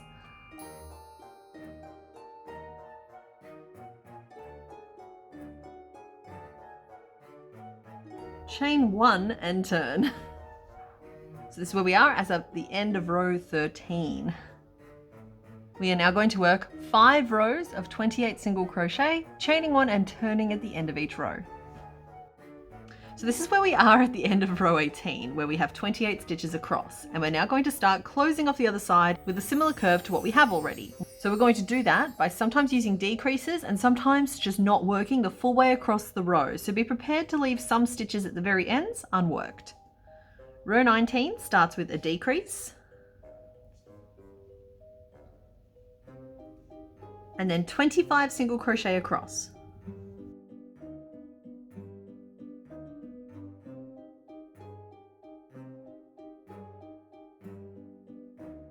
Chain 1 and turn.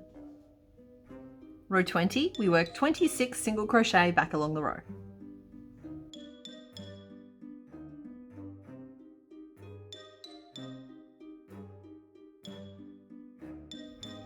Chain 1 and turn. Row 21 starts with a decrease, then 23 single crochet across.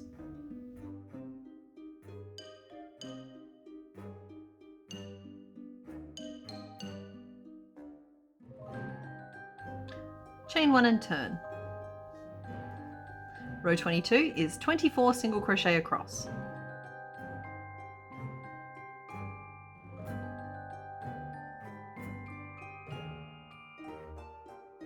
Chain 1 and turn. Row 23 starts with a decrease, and then 21 single crochet across.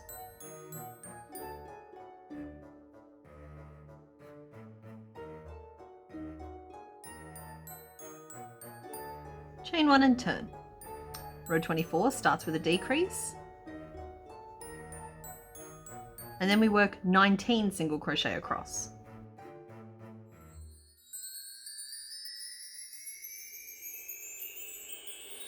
Chain 1 and turn. Row 25 starts with a decrease, and then 17 single crochet across.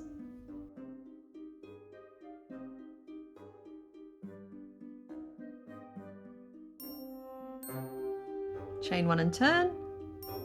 Row 26 starts with a decrease, and then 15 single crochet across.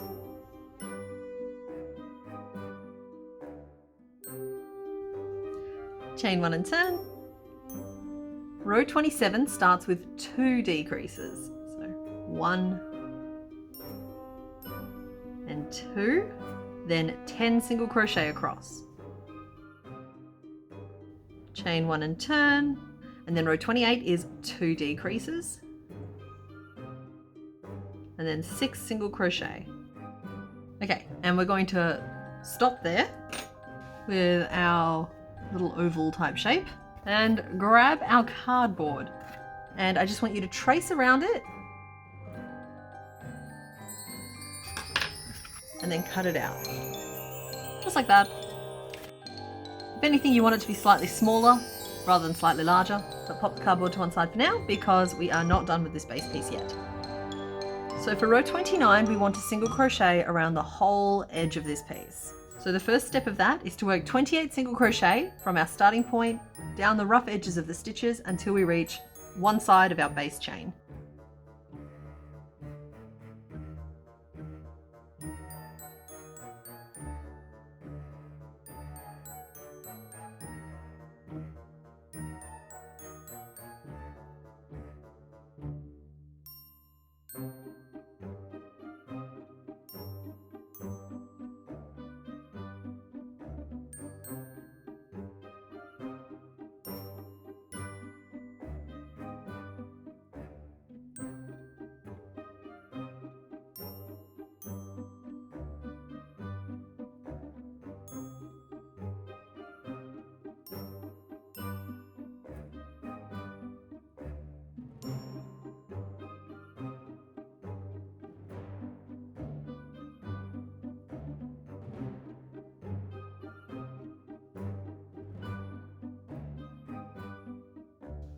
like so. So that's 28 stitches around this side. We're then going to work 8 single crochet across the backs of the base chain. So that's 1 single crochet into each of those chains.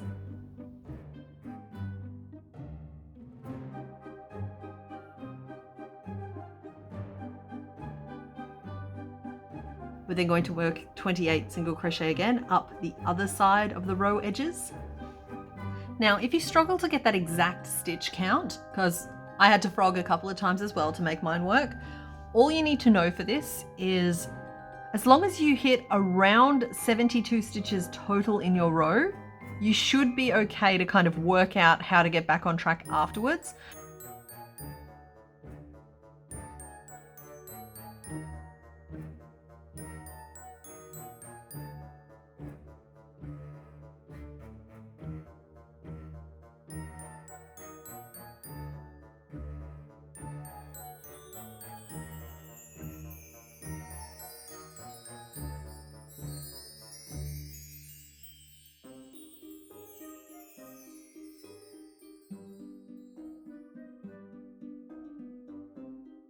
And finally, we are going to work 8 single crochet into the stitches from row 28.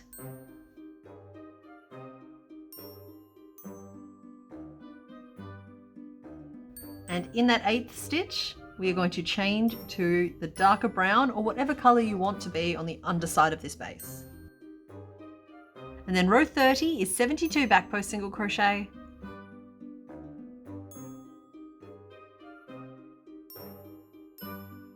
And row 31 and 32 are 72 single crochet each.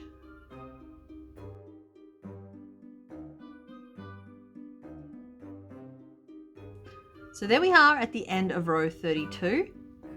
And now we are going to start closing in the back of this. So we have just one more row to work before we insert our cardboard. Row 33 is 6 repeats of 5 single crochet.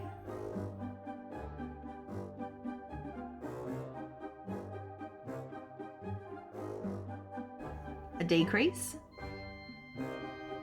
and then 5 single crochet.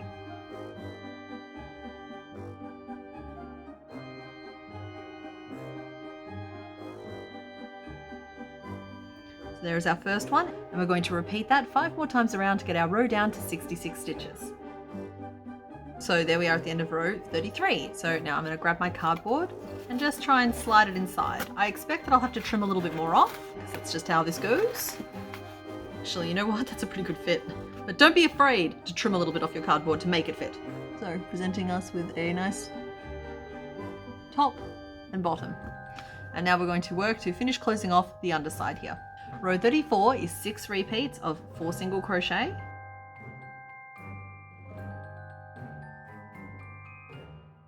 Then a single crochet 3 together.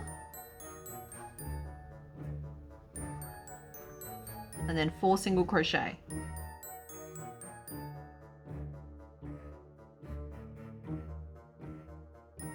So there's our first one, and we're going to repeat that 5 more times around to get our row down to 54 stitches. Row 35 is 6 repeats of 3 single crochet, a single crochet 3 together,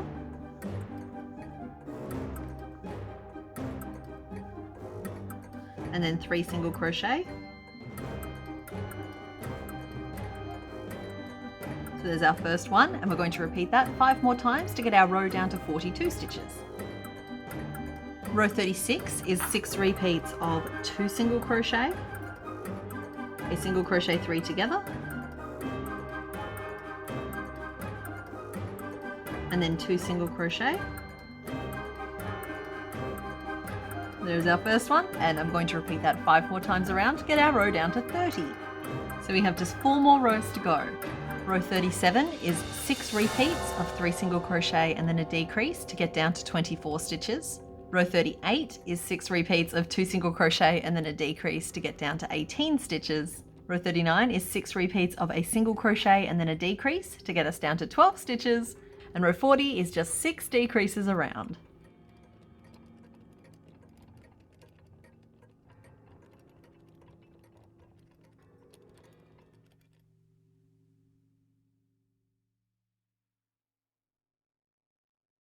And finish off. And our base is done. Okay, who's ready for some assembly? Okay, so there's kind of 4 sub-projects when it comes to assembly. We have the assembly of the toad, the assembly of the helpful rat, fire, and the finishing touches. So we are going to start with Mr. Toad. So pop everything else off to one side. Now, for the toad, we're going to start by adding the pupils to the eyes. For this, I'm going to use some of my very, very bright yellow and some black. And we're going for a more stylized toad eye as opposed to the more cartoony style eye that I normally would do. So I have some of my bright yellow on my needle. Now, if you can, identify the little higgledy-piggledy zigzag. That happens where we change rows. It should be on the underside of the eye. And the pupil of the toad is going to run horizontally just above where that is on the underside of the eye. So I'm going to insert my needle up and through to one side of it. And I'm going to thread 3 strands of yellow. And I'm going to put 1 strand of yellow straight across the middle. I'm going to thread another strand directly above it, creating a little wedge.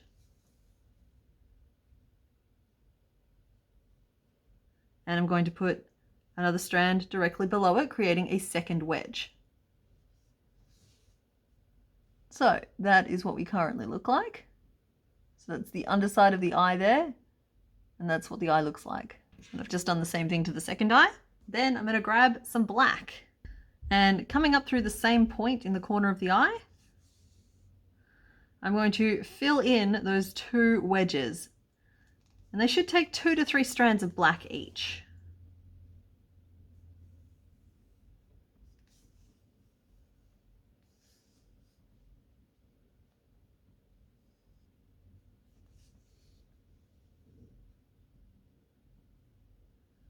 That's with 2 strands. So there is our eye, but importantly is tuck any loose ends down inside the eye stalk so that they can't be seen. And I'm going to do the same thing to the second eye. Like so. So he has 2 little eyes now. So grab the rest of our toad pieces and we're going to do some pinning. So our eyes are going to go on top of our head with the wibbly wobbly bit that we identified as the underside of the eye, face down onto the head, and we want the edge of the eye to be 1 visible row of stitches back from the edge of the mouth, and we want the back of this eye stalk to line up with row 2. So we'll pin 1 there. He has quite wide set eyes, but I think that's a toad thing. There's 1. So then I want to put the other one over here. So the back of the eye should line up with row 2, and the front of the eye should be sort of 1 to 2 visible rows back from the lip. Now take your time with this, because in my experience, if you do not like the position when it's pinned, it's always slightly worse after it's sewn on. So you got to really love it, or you'll just, you won't like it at all. Now it might help you to pop the hat on the head, knowing that like the tops of them are covered up, in case that's bothering you. But I'm personally fine with it. So that is where our eyes will go. I am going to take some green and I'm going to sew those on right now. So much going on in this pattern, we're just better off doing things as they come up.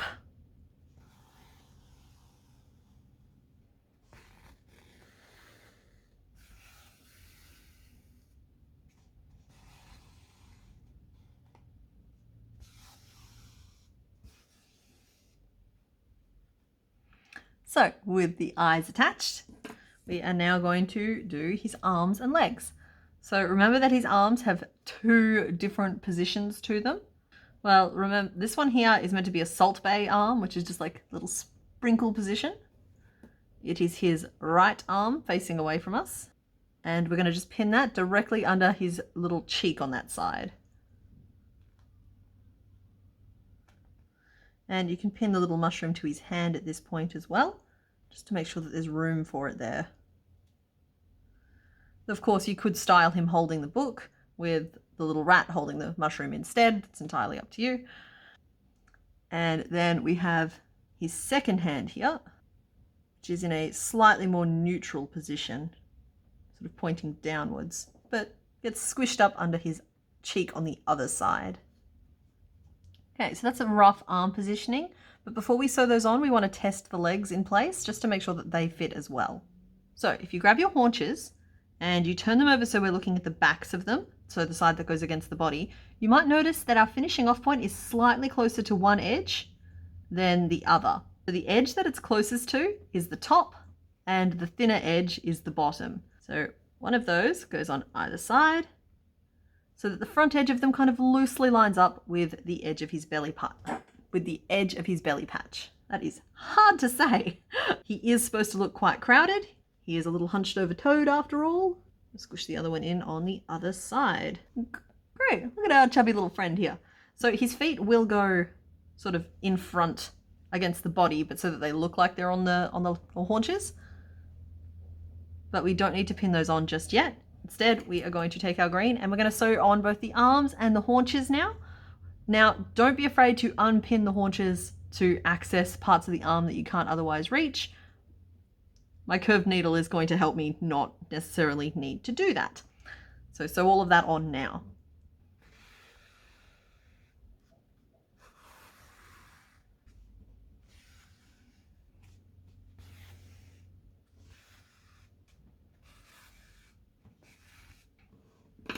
There's our chubby little fella.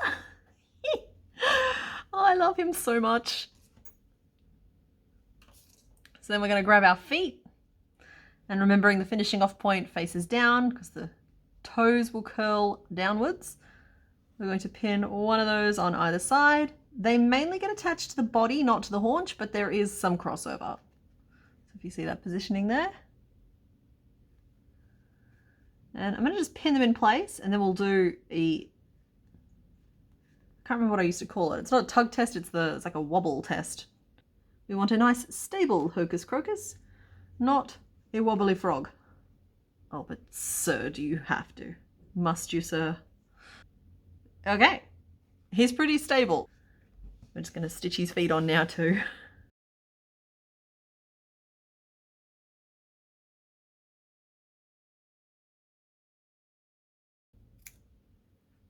And there's our little guy. And of course he gets a fancy hat, which you can sew on or just like let him wear it so that you can transfer it between beasties, but I will be sewing mine in place. Okay, so I'm gonna take my hat, I'm gonna pin it. It will be resting on his eyeballs and sort of down pretty low against the body. And it's only going to need a couple of little stitches to hold it in place. 1 or 2 stitches at the back in black so that it blends in with the hat. And then attach it to at least one of the eyes.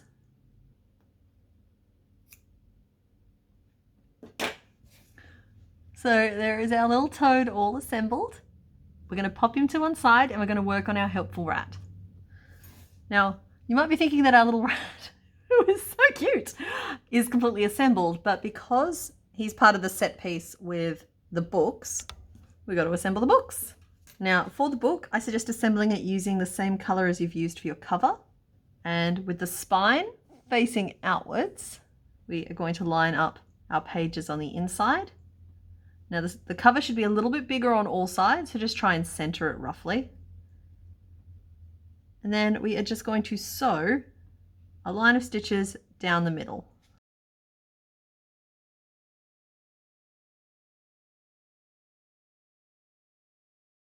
So that is the first book option. You can have your little rat hold it open so that Toadie can see what he's doing, or you can position it face down on the base as though it has been discarded. But in any case, I'm going to have my purple book be my open book. Like so. So I'm going to pop that just there. Then I've got, what color does it look on camera? I'm going to call that my green book. It's more of a teal. And we're going to make this one a closed book, but we start it the same way. So we layer our pages loosely centered in the middle of the book. You can tell that my cover turned out a little bit smaller on this one here. It's fine. It's not going to be a big deal. And sew down the middle.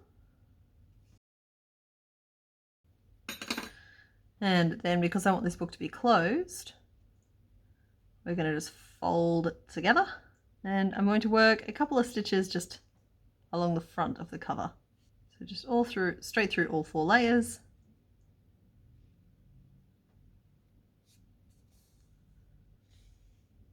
However many stitches you need to hold the whole thing closed. And there is our little closed book. So now we can assemble our little scene here. So we want our closed book to be helping our little ratty stand a little bit taller. So we're going to pin that underneath him, like so. And we're going to sew that on.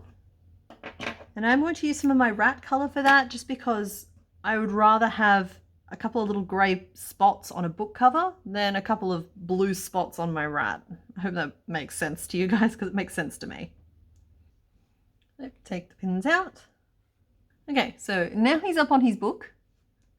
You could pass him the little mushroom for him to be holding up, or he can be holding the open book like this. Now I did the open book on my other one, but I actually think I really like him holding the little mushroom. I'm tempted to do a double stack of books, but I won't. We'll leave one open, one closed, but I'm going to give the rat the little mushroom to hold because I think it's really freaking cute. Like so. And there is our helpful little rat. And he can go to one side too. Look, I mean, just look at him. He's so tiny and cute. Okay, buddy, you go over there. So last but not least, we have fire. So we'll start with the candles. It's a little bit more straightforward. And for this, I'm going to be using bright yellow and bright orange.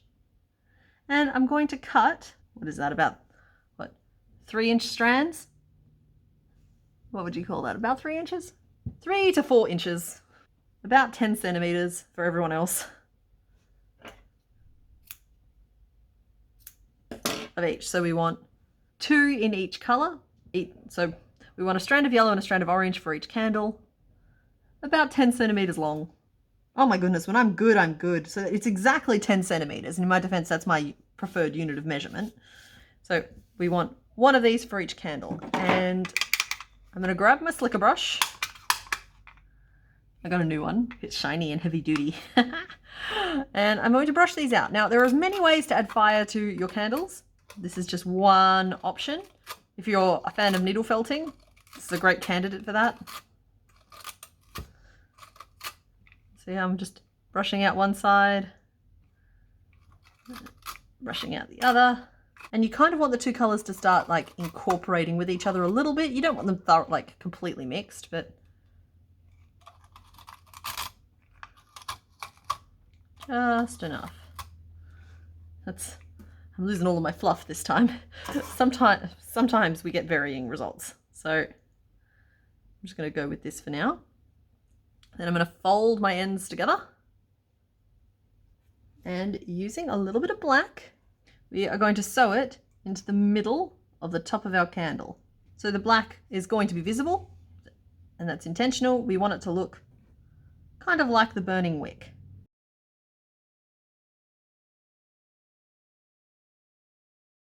So just a couple of stitches to lock that in place. Then out through the bottom, like squidgy the top back down. So that's what we currently look like.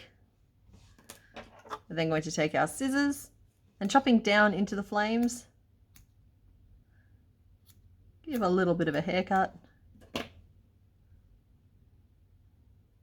And I like to give it just a little pinch and twist. And there is our little burning candle. So I'm going to do the same thing to the large candle.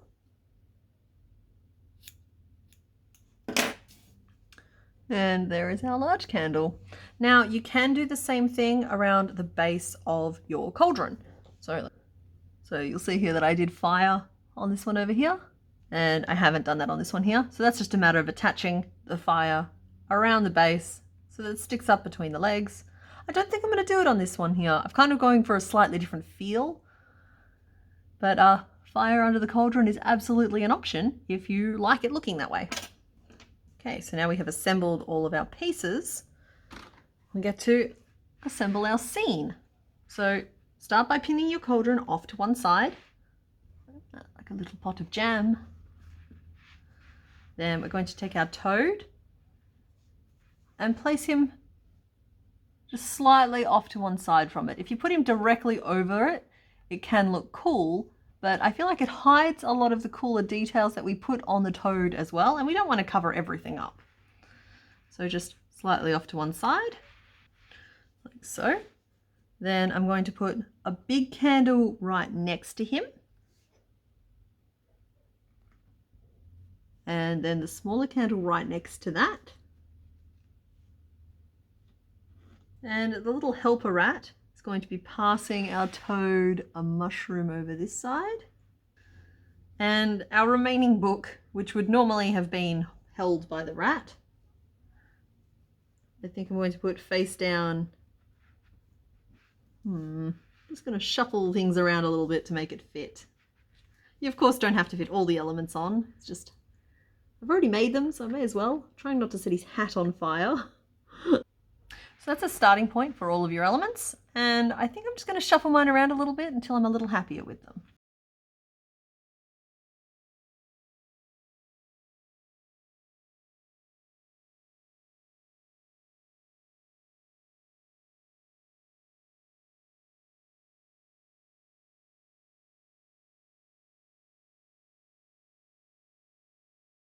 So I did end up moving the cauldron into a more central position and then just rearranged all the things to be around it like a circle.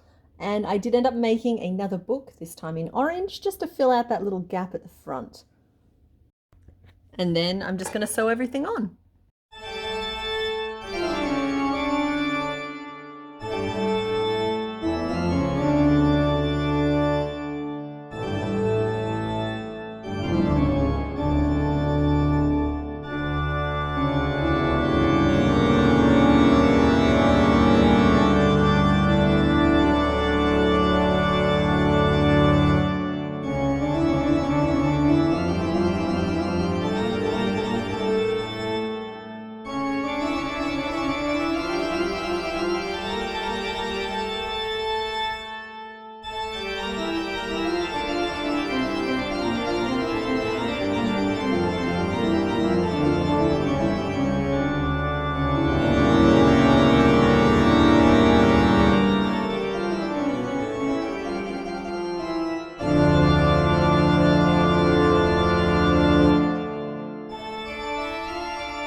And there is our finished Hocus Crocus.